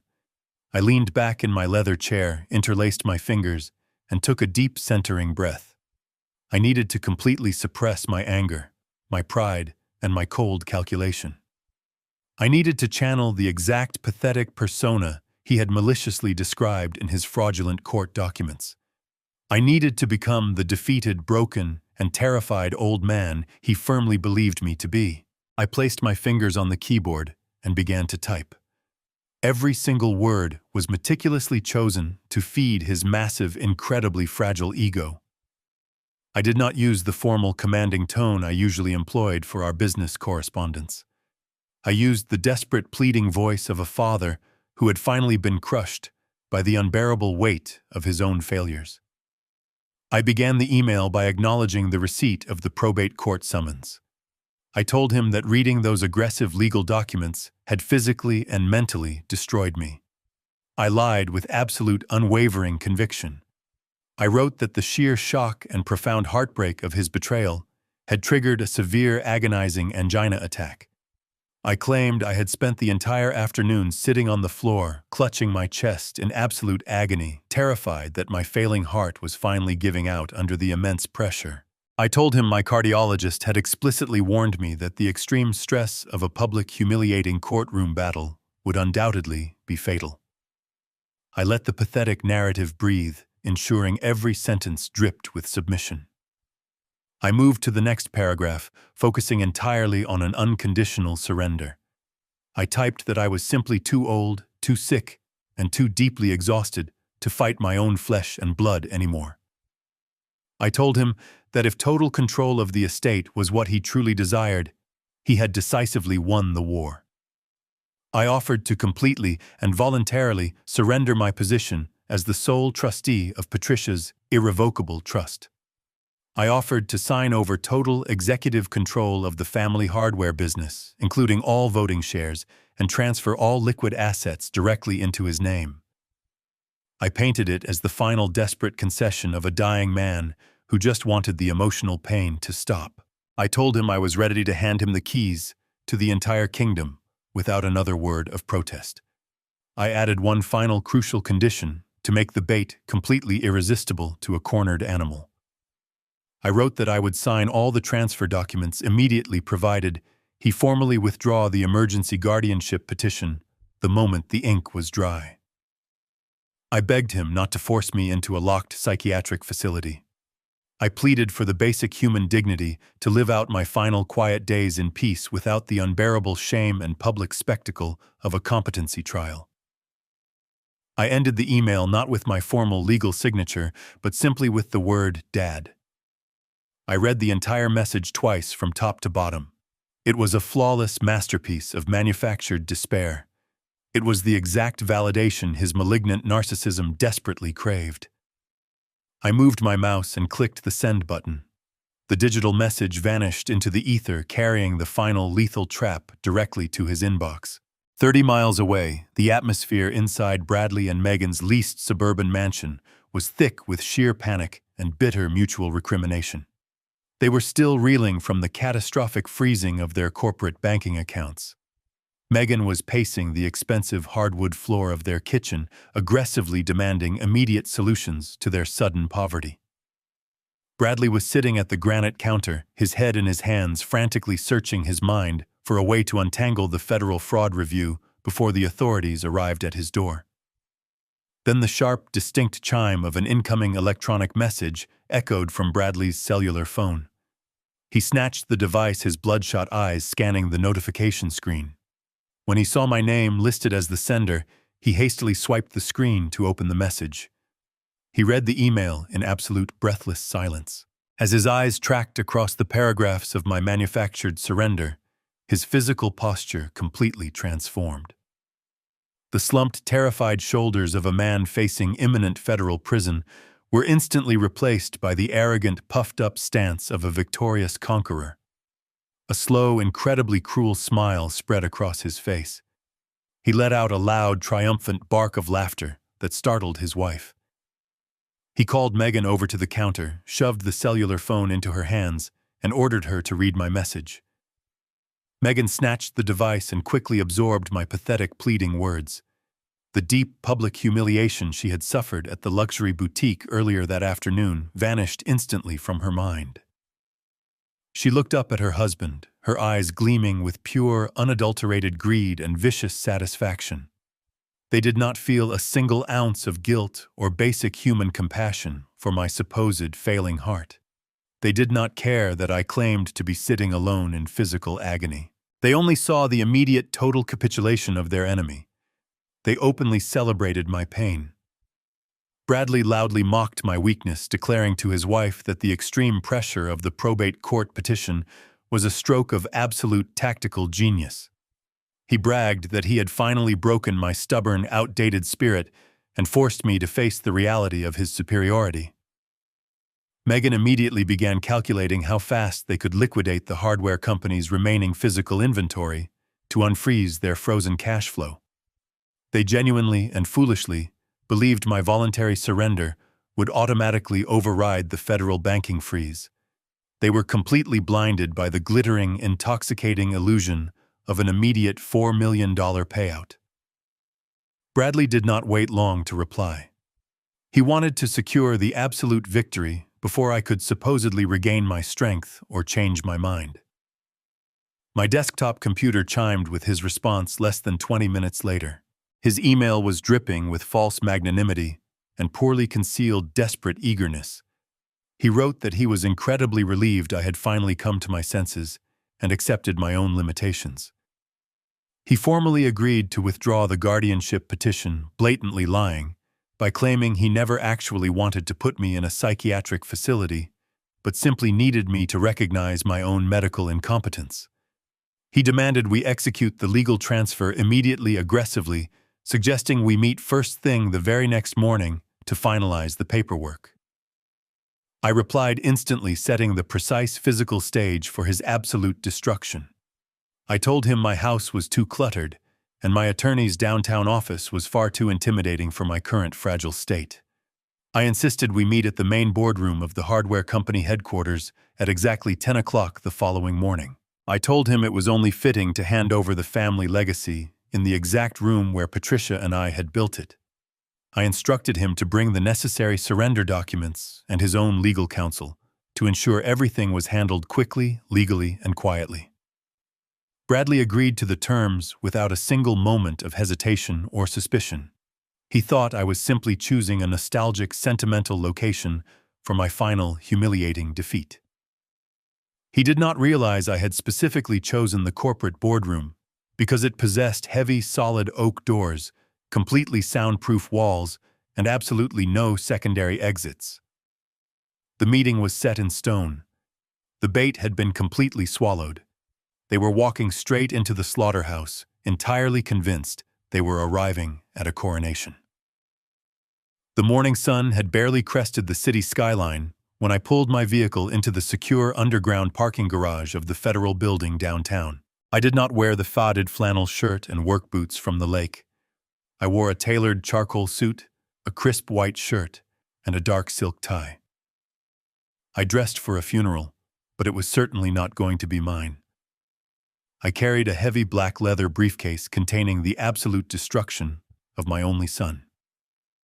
I bypassed the main public entrance and walked directly to the restricted side elevators. Detective Reynolds was waiting for me in the lobby. He was a seasoned veteran of the police force, a man whose career I had quietly helped salvage many years ago during a difficult departmental inquiry. He possessed a grim, unwavering sense of justice, and he knew I would never call him for a trivial family dispute. We shook hands in complete silence. He swiped his security badge and escorted me up to the 8th floor, leading me through a labyrinth of sterile hallways until we reached a secure, windowless conference room. Waiting inside the room was a senior federal investigator from the White-Collar Crime Division. I will refer to him simply as Agent Thompson. He was a sharp, highly analytical man who did not suffer fools or waste time on baseless accusations. I placed my heavy leather briefcase on the center of the metal table and snapped the brass locks open. I did not offer them a long emotional story about a broken family. I am a businessman, and I presented them with a flawless corporate presentation of absolute criminality. I extracted the thick manila folders one by one and slid them across the cold metal surface. I started with the financial hemorrhage. I handed Agent Thompson the complete forensic accounting dossier meticulously prepared by Wallace. I watched the federal agent open the file and scan the executive summary. The evidence of federal wire fraud was completely undeniable. The documents clearly mapped out the creation of the fictitious ghost vendors. They tracked the unauthorized electronic transfer of $314,000 from my corporate operating accounts directly across state lines into Bradley's personal banking network. I provided the exact dates, the specific routing numbers, and the digital login credentials my son had used to authorize every single fraudulent transaction. Agent Thompson traced the flow of stolen money directly to Megan's luxury automobile leases, their extravagant European vacations, and their exorbitant personal credit card payments. He noted the precise timestamps of the transfers, proving they were executed late at night to avoid immediate detection by my regular accounting staff. It was a textbook case of massive corporate embezzlement, fully documented, flawlessly categorized, and neatly packaged with a pristine bow. Then I escalated the situation from severe financial theft to cold-blooded attempted murder. I reached back into my briefcase and produced the sealed evidence bag containing the heavily tampered bottle of imported Russian vodka. I placed it gently on the table next to the financial audit. Beside the bottle, I placed the official toxicology report from the private independent laboratory. I instructed Detective Reynolds to read the chemical analysis aloud. He picked up the document and read the staggering concentration levels of warfarin dissolved inside the clear liquid. I explained my daily prescribed dosage of the exact same blood-thinning medication. I explained the fatal untraceable internal hemorrhage that would have occurred if I had consumed even a single ounce of the tainted liquor on my birthday. I described how the massive dose would have stripped my blood of its ability to clot, turning a minor bruise into a lethal event, and how a full glass would have killed me in my sleep without a single warning pain. I then presented the handwritten birthday card Bradley had included with the lethal gift, openly mocking my 12 years of sobriety and encouraging me to drink the poison. To completely seal the trap, I handed them the emergency guardianship petition Bradley had filed in the probate court just yesterday. I pointed out his sworn affidavit, claiming I had recently purchased vodka and suffered a severe alcoholic relapse. I showed them the falsified retail receipt he had attached as physical proof. I explained that this legal document was his incredibly arrogant attempt to silence me and seize total control of my estate before I could uncover his massive financial crimes. I told them he had committed blatant perjury to facilitate a murder plot. The two men sat in absolute stunned silence. Law enforcement officers are accustomed to dealing with chaotic, sloppy criminals who leave trails of confusing evidence. They were not accustomed to a victim walking into their office and handing them a fully investigated, airtight federal prosecution on a silver platter. I sat back in my chair and looked at the two men. I told them the evidence was absolute and the motive was perfectly clear. I asked them if they had enough to proceed. Agent Thompson closed the forensic accounting file and looked directly at me. He stated that they had more than enough evidence to secure an immediate federal indictment for multiple counts of wire fraud, bank fraud, and conspiracy. Detective Reynolds added that the tampered bottle and the falsified court documents provided overwhelming probable cause for state charges of premeditated attempted murder and severe elder abuse. The machinery of the justice system, usually slow and incredibly bureaucratic, suddenly engaged with terrifying speed. The sheer volume of the stolen funds across state lines, combined with the extreme calculated lethality of the poison, demanded an immediate and overwhelming response. The agents recognized that the perpetrators were desperate, cornered, and highly dangerous now that their money was gone. Agent Thompson picked up the secure telephone on the conference table and contacted an on-call federal magistrate judge. He summarized the forensic evidence, the active financial freeze currently trapping the suspects, and the immediate flight risk they posed now that their accounts were locked. The judge did not hesitate. Within 30 minutes, a secure digital fax machine in the corner of the room whirred to life. It began printing out a thick stack of authorized documents. I watched the pages fall into the plastic tray. They were federal arrest warrants for Bradley and Megan, alongside comprehensive search warrants for their leased suburban mansion and their personal vehicles.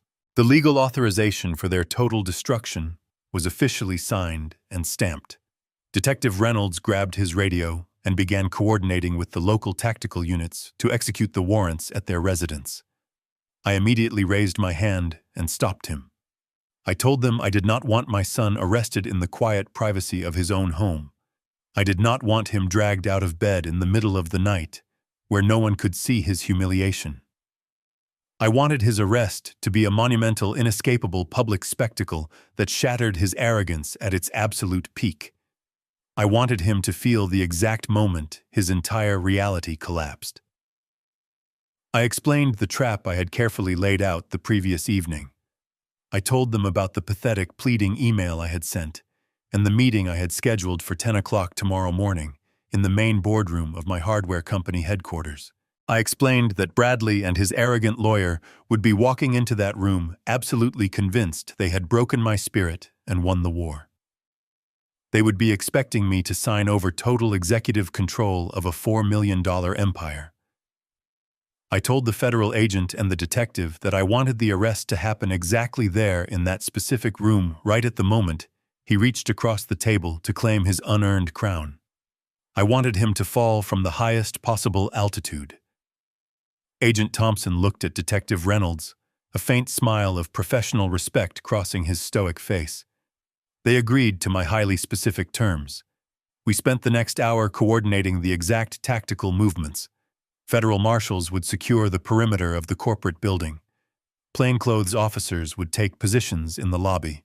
Detective Reynolds and a heavily armed team of federal agents would stage themselves in the empty offices immediately adjacent to the boardroom, waiting for my precise signal to breach the heavy oak doors. I left the federal building and drove slowly back to my empty house. The sun was shining brightly completely at odds with the dark, violent justice I had just orchestrated. I unlocked my front door, walked into the kitchen, and poured myself a tall glass of cold iced tea. The house was perfectly silent. I walked into my home office, sat in my leather chair, and simply breathed. There was absolutely nothing left to do. The financial accounts were entirely frozen. The lakeside property was legally sold for cash. The lethal physical evidence was perfectly secured. The federal warrants were signed and waiting. The trap was perfectly set, and the bait had been entirely swallowed. Tomorrow morning, the quiet, underestimated father they tried to casually discard would become the architect of their absolute ruin. I closed my eyes and waited for the dawn. The heavy oak doors of the corporate boardroom remained tightly closed. I sat alone at the far end of the massive mahogany table, occupying the exact seat where my late wife Patricia and I had negotiated the initial expansion of our hardware empire over 3 decades ago. The room was specifically designed for absolute discretion and undeniable corporate power. The walls were lined with thick, soundproof acoustic paneling. There were no secondary exits, only the primary double doors leading directly into the main executive reception area. I adjusted my tailored charcoal suit jacket and placed my hands flat on the polished wood surface. I did not bring a pen to this meeting. I did not bring a notepad or a glass of water.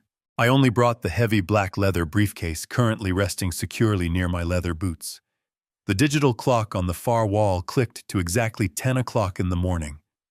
The trap was fully primed, and the target was approaching. Right on schedule, the heavy brass handles turned and the double doors swung open. Bradley walked into the room first. He was wearing a sharply tailored navy blue suit that he undoubtedly purchased with my stolen corporate funds. His physical posture was completely transformed from the terrified, stammering coward I had spoken to on the phone just 48 hours prior. He walked with the exaggerated, puffed-up confidence of a man who firmly believed he had entirely outsmarted his greatest adversary. Megan followed closely behind him. She was carrying a completely new designer leather handbag, likely purchased on credit the moment she believed my $4 million estate was securely within her grasp. Her face was set in a tight, condescending smirk. She looked around the wood-paneled boardroom with blatant hunger already visually measuring the prestigious space for her own future redesigns. Following the two of them was a man I did not immediately recognize, but his professional type was glaringly obvious. He wore an expensive gray pinstripe suit and carried a sleek silver briefcase. He possessed the slick, overly manicured appearance of a high-priced defense attorney who specialized in aggressive corporate takeovers. He walked with a distinct air of superiority, entirely convinced he was entering a room to bully a senile, defeated old man into a rapid, unconditional surrender. Bradley did not offer a polite morning greeting. He did not ask about my supposedly failing heart or the severe angina attack I had detailed in my pathetic email. He simply gestured for his wife and his lawyer to take their seats on the opposite side of the massive table. They arranged themselves efficiently, sitting shoulder to shoulder, like a tribunal preparing to pass ultimate judgment on a convicted criminal. Bradley remained standing at the head of the table, deliberately choosing the position of maximum physical authority. He unbuttoned his suit jacket and placed his hands on the polished wood, leaning forward to project absolute dominance. The slick lawyer snapped his silver briefcase open and extracted a thick stack of freshly printed legal documents. He handed the papers directly to Bradley. Bradley held the documents for a long moment, intentionally letting the heavy silence stretch across the soundproof room. He wanted me to feel the crushing weight of my impending defeat. He wanted me to marinate in the absolute humiliation of surrendering my life's work. He looked at me, his eyes completely devoid of any familial warmth or basic human empathy. He slid the thick stack of surrender documents across the smooth mahogany surface. The papers glided effortlessly and came to a stop exactly 2 inches from my resting hands. Attached to the top page was a small yellow sticky note indicating exactly where I needed to sign my name to legally forfeit everything I owned.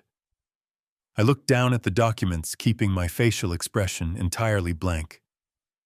I let my shoulders slump forward slightly, physically feeding his immense, fragile ego. I needed him to reach the absolute pinnacle of his arrogance before I triggered the demolition. Bradley took a deep breath and launched into his prepared speech. It was a sickening, beautifully crafted monologue of false benevolence. He spoke to me in the slow, overly enunciated tone one might use when addressing a confused, misbehaving child. He told me that this was the hardest decision he had ever been forced to make, but that it was entirely necessary for the preservation of the family legacy. He claimed he had spent the last 2 days agonizing over my deteriorating mental and physical condition. He boldly stated that my tragic relapse into severe alcoholism proved I was no longer capable of managing a complex corporate enterprise. Megan nodded along in perfect choreographed agreement, her face a mask of manufactured sorrowful pity. Bradley continued his vicious performance. He told me that Patricia would be utterly devastated to see how far I had fallen maliciously, using his dead mother as a psychological weapon to twist the knife deeper into my chest. He stated that the hardware business required young, dynamic leadership to survive in the modern economy, and that my outdated, stubborn methods were actively driving the company toward absolute ruin. He painted himself as the reluctant savior stepping in at the final hour to rescue the family wealth from my destructive, drunken incompetence. He pointed a perfectly manicured finger at the legal documents resting in front of me. He explained that these papers would grant him immediate total executive control of the business and completely sever my legal authority as the primary trustee. He promised that in exchange for my quiet, undisputed signature, he would gracefully withdraw his emergency guardianship petition from the probate court. He generously offered to let me keep living in the main house provided I accept a modest monthly allowance and submit to random medical wellness checks administered by his chosen physicians. He framed my absolute subjugation as an act of profound, generous mercy. He finished his speech by demanding I pick up the pen and do the right thing for my own good. He told me to stop fighting, accept my failures, and step aside with whatever tiny shred of dignity I had left. The arrogant lawyer crossed his arms, tapping his expensive pen against the table, waiting impatiently for my total capitulation. Megan let out a soft, highly theatrical sigh of relief, fully believing the terrible ordeal of dealing with me was finally over. The illusion of their total victory was absolutely flawless. They had built a massive, glittering tower of lies, and they were currently standing on the very top floor, completely blind to the fact that I had already rigged the entire foundation with high explosives. I did not reach for the pen. I simply looked up from the fraudulent documents and stared directly into my son's greedy, expecting eyes. I did not reach for the silver pen. I did not break eye contact with my son. The silence in the soundproof boardroom became incredibly thick and uncomfortable. Bradley shifted his weight, his confident posture faltering as the seconds ticked by without my expected submission. The arrogant lawyer cleared his throat, tapping his index finger aggressively against the mahogany table, demanding that I apply my signature immediately. He warned me that stalling would only prolong my humiliation and significantly complicate the court proceedings. Megan let out a loud sigh, muttering about my endless stubbornness and how I always made everything difficult. I ignored their noise completely. I slowly reached down and lifted my heavy black leather briefcase, placing it squarely on top of their fraudulent surrender documents. The brass locks clicked loudly as I snapped them open. The sharp sound echoed like a physical strike. I reached inside the dark interior. I did not pull out a pen or a pathetic medical evaluation. I pulled out 3 thick, sealed manila folders. I placed the heavy folders in a deliberate stack. I picked up the top folder and slid it smoothly across the wooden table. It stopped directly in front of the lawyer. I looked at the man in the pinstripe suit and spoke with a voice entirely devoid of emotion. I commanded him to open the folder and read the top document aloud to his clients. The lawyer scoffed, attempting to maintain his superior facade, but his professional curiosity won. He opened the cover and scanned the first page.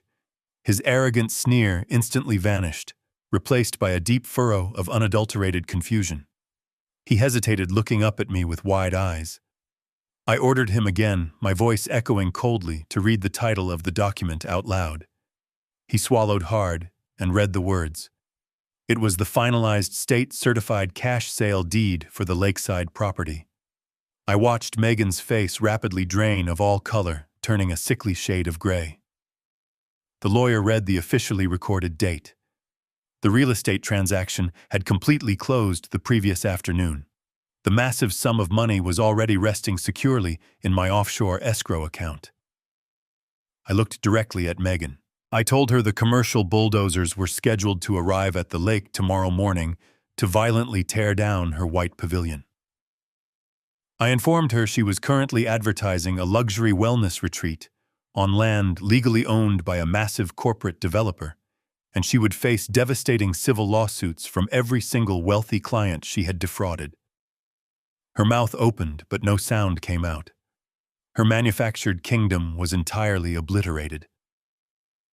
Before the shock could settle into their trembling bones, I picked up the second manila folder and slid it forcefully across the table.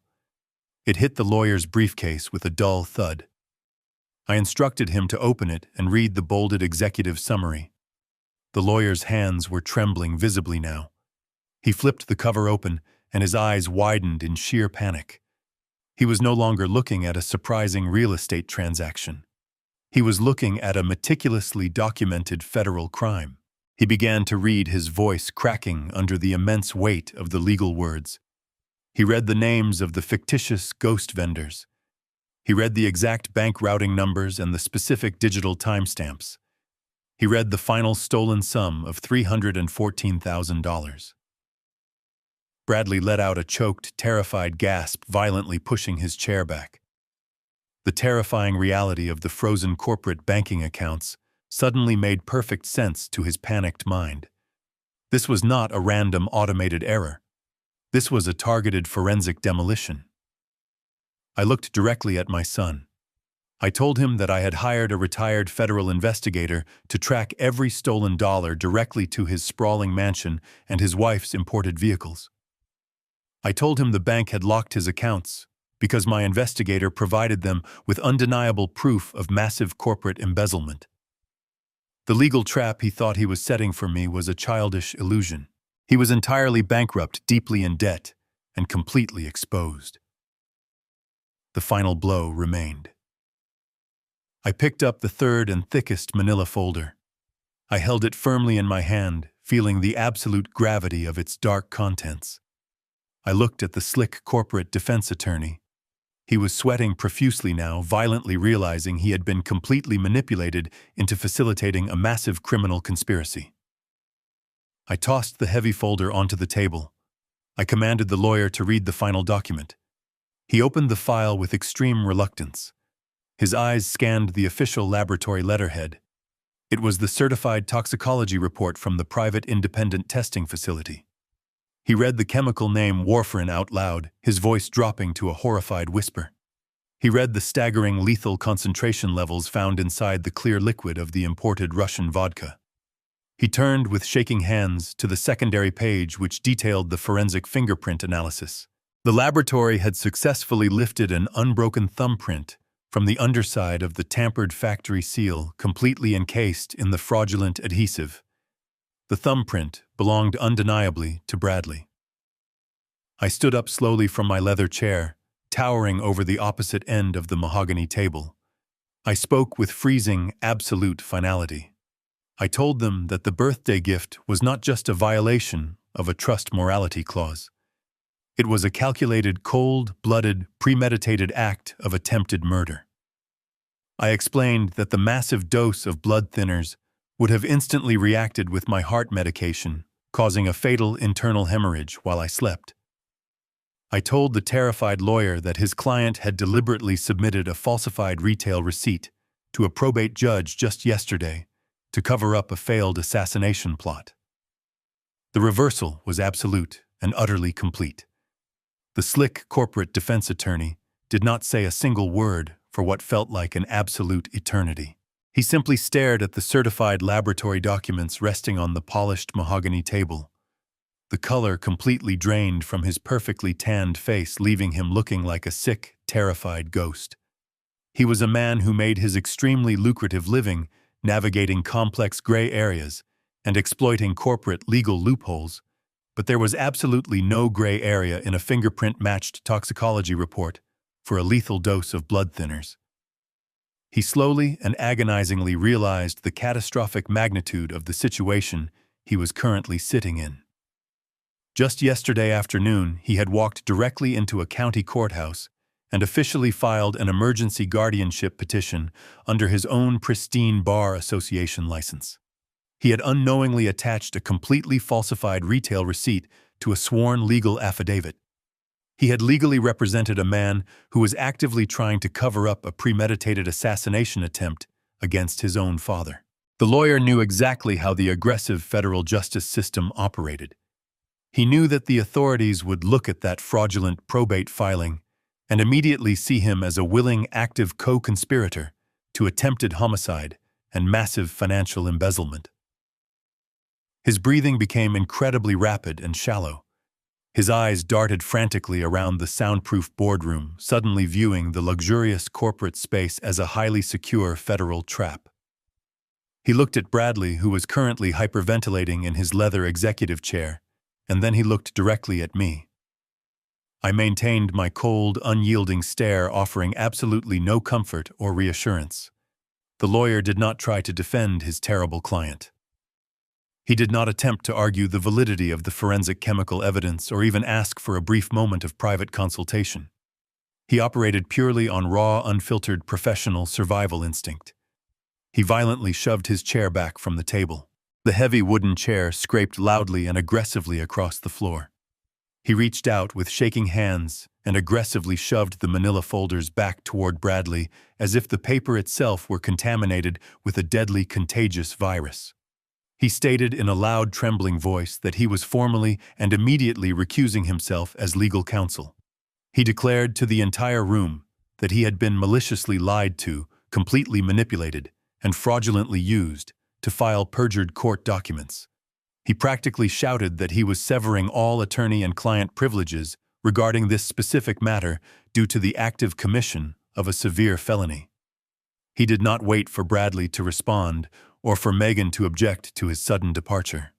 He frantically grabbed his silver briefcase from the table, not even bothering to gather the thick surrender documents he had brought.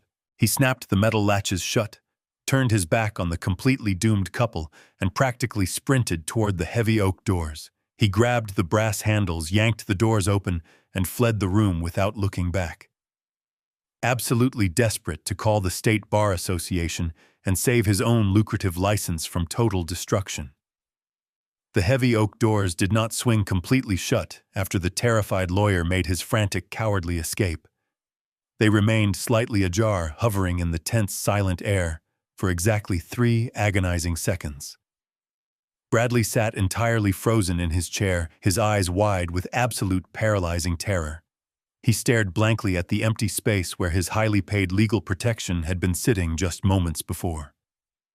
He was entirely alone now, completely stripped of his arrogant facade, his stolen corporate wealth, and his slick legal defense. Megan was openly weeping, her face buried deep in her trembling hands, her brand-new designer handbag sitting uselessly on the table beside the devastating, undeniable evidence of their complete ruin. Bradley slowly turned his head to look at me. his mouth opening and closing silently like a suffocating fish pulled from the water.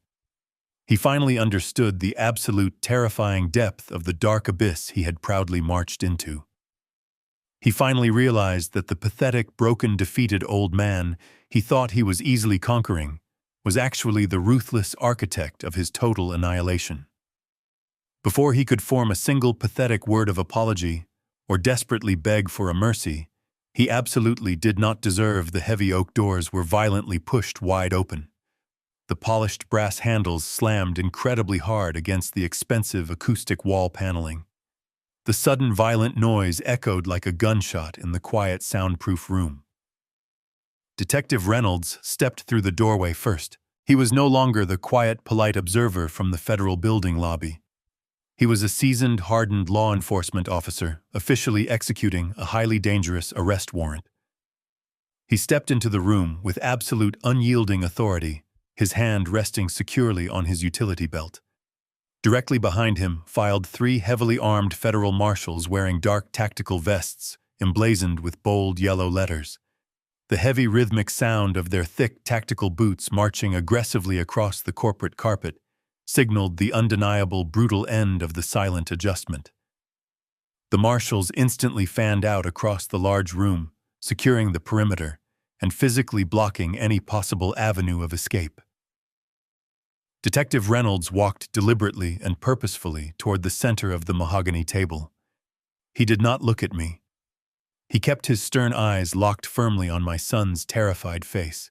He reached into his dark suit jacket pocket and pulled out the thick stack of authorized federal and state warrants we had secured just an hour ago. He stopped exactly 2 feet away from Bradley's trembling form. The air in the room grew incredibly cold and heavy. The beautiful illusion of the corporate takeover was completely and permanently shattered, replaced entirely by the harsh, unforgiving reality of the criminal justice system. Detective Reynolds held up the legal documents and spoke with a loud, commanding voice that left absolutely no room for negotiation, debate, or argument. He stated my son's full legal name and announced to the entire room that he was officially under arrest for multiple federal counts of wire fraud, bank fraud, perjury, and the premeditated attempted murder of his own father. The ultimate trap had completely snapped shut. The 2 federal marshals did not hesitate for a single second after Detective Reynolds made the official declaration. They moved across the polished mahogany floor with the terrifying synchronized efficiency of highly trained predators closing in on a cornered animal. Bradley tried to stumble backward, his expensive leather shoes slipping awkwardly on the thick corporate carpet. His back hit the acoustic wall paneling with a heavy, hollow thud. He raised his hands defensively, his mouth still opening and closing in a desperate, silent panic. The lead marshal grabbed Bradley by his tailored navy blue shoulder and spun him violently around. The physical force of the maneuver slammed Bradley face first against the soundproof wall. His cheek pressed hard against the expensive fabric. The marshal kicked Bradley's legs apart, completely neutralizing his balance, and pinned his back with a heavy forearm. The sharp, unmistakable sound of steel ratchets clicking echoed loudly through the silent boardroom. The cold, heavy metal cuffs were locked tightly around his wrists, biting deeply into his skin. Detective Reynolds stepped forward, pulling a small printed card from his breast pocket. He began reading the Miranda rights in a loud, monotonous voice that completely stripped the moment of any remaining humanity. He informed my son that he had the right to remain silent, a right he should have exercised long before he decided to forge a medical document and tamper with a factory seal. Bradley did not seem to hear the legal warnings. He was thrashing weakly against the wall, hyperventilating so hard his entire body visibly shook. The marshals pulled him away from the wall and forced him to turn around. His perfectly tailored suit was rumpled and twisted. His expensive silk tie hung crookedly around his neck.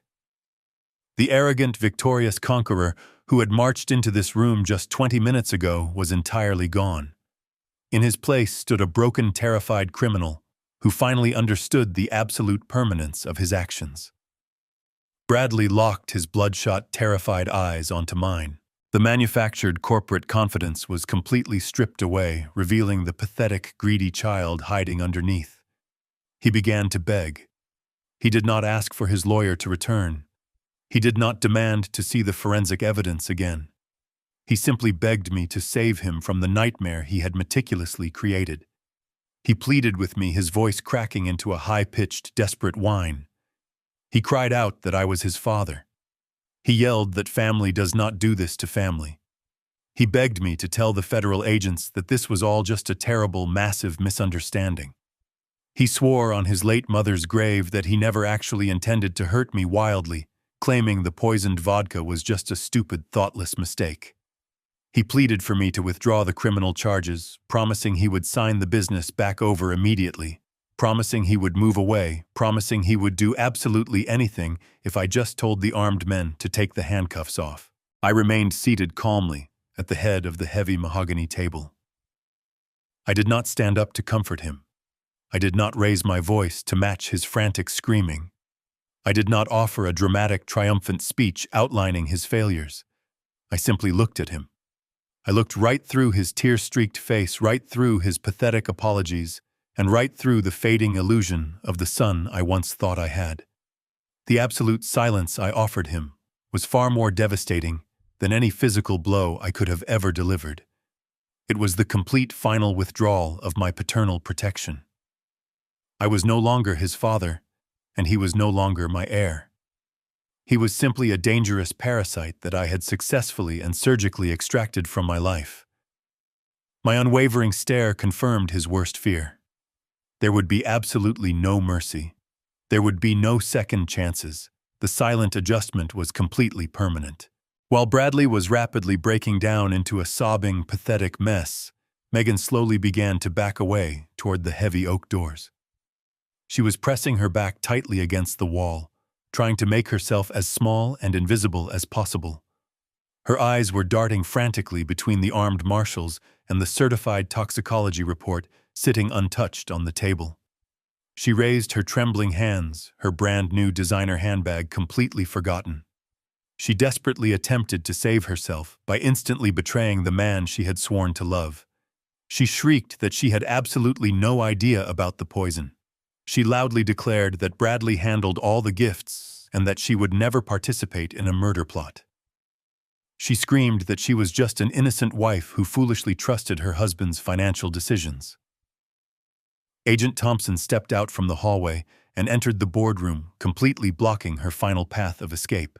He looked at Megan with absolute freezing contempt. He smoothly informed her that while she may not have crushed the blood-thinning pills into the alcohol, the federal government had undeniable forensic proof of her deep financial complicity. He told her she was a legally registered, authorized user on the corporate accounts used to execute the massive embezzlement.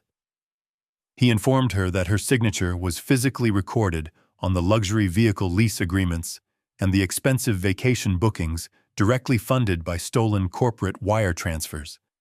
He stated clearly that under strict federal law, willingly spending hundreds of thousands of dollars of stolen corporate money made her an active, highly culpable co-conspirator to massive financial fraud. Agent Thompson nodded to the third federal marshal standing near the doorway. The marshal stepped forward, grabbed Megan by her trembling arms, and forcefully spun her around. Megan let out a piercing, hysterical scream as her wrists were violently pulled behind her back.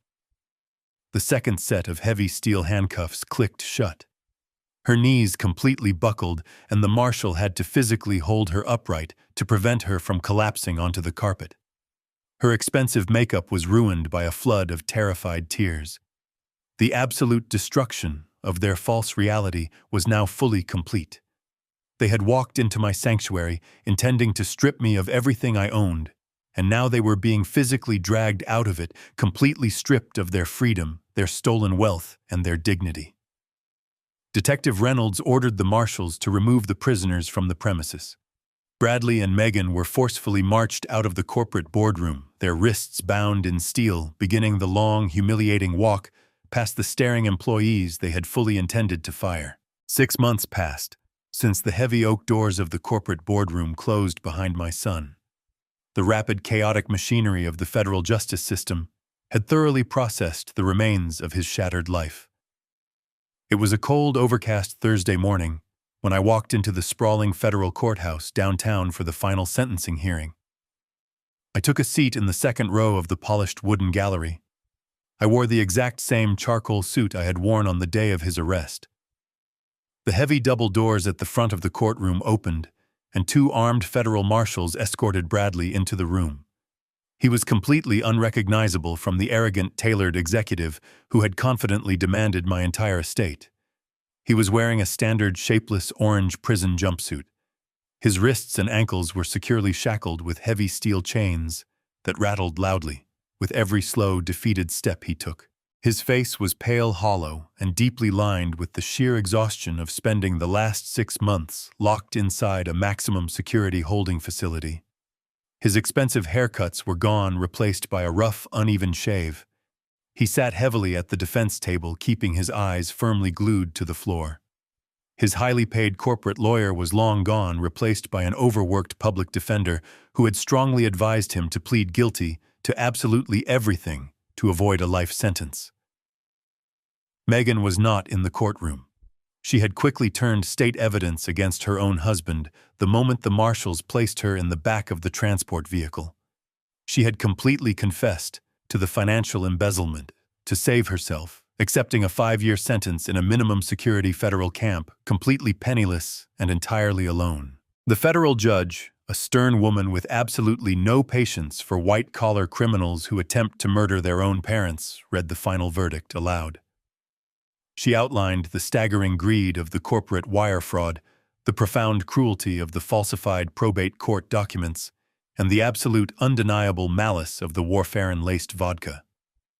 She looked directly down at Bradley and delivered the final crushing blow. She sentenced him to 20 consecutive years in a federal penitentiary, strictly without the possibility of early parole. The heavy wooden gavel slammed down against the sounding block, echoing through the cavernous room with absolute inescapable finality. Bradley flinched at the sharp noise. He slowly turned his head and looked back at me sitting in the gallery.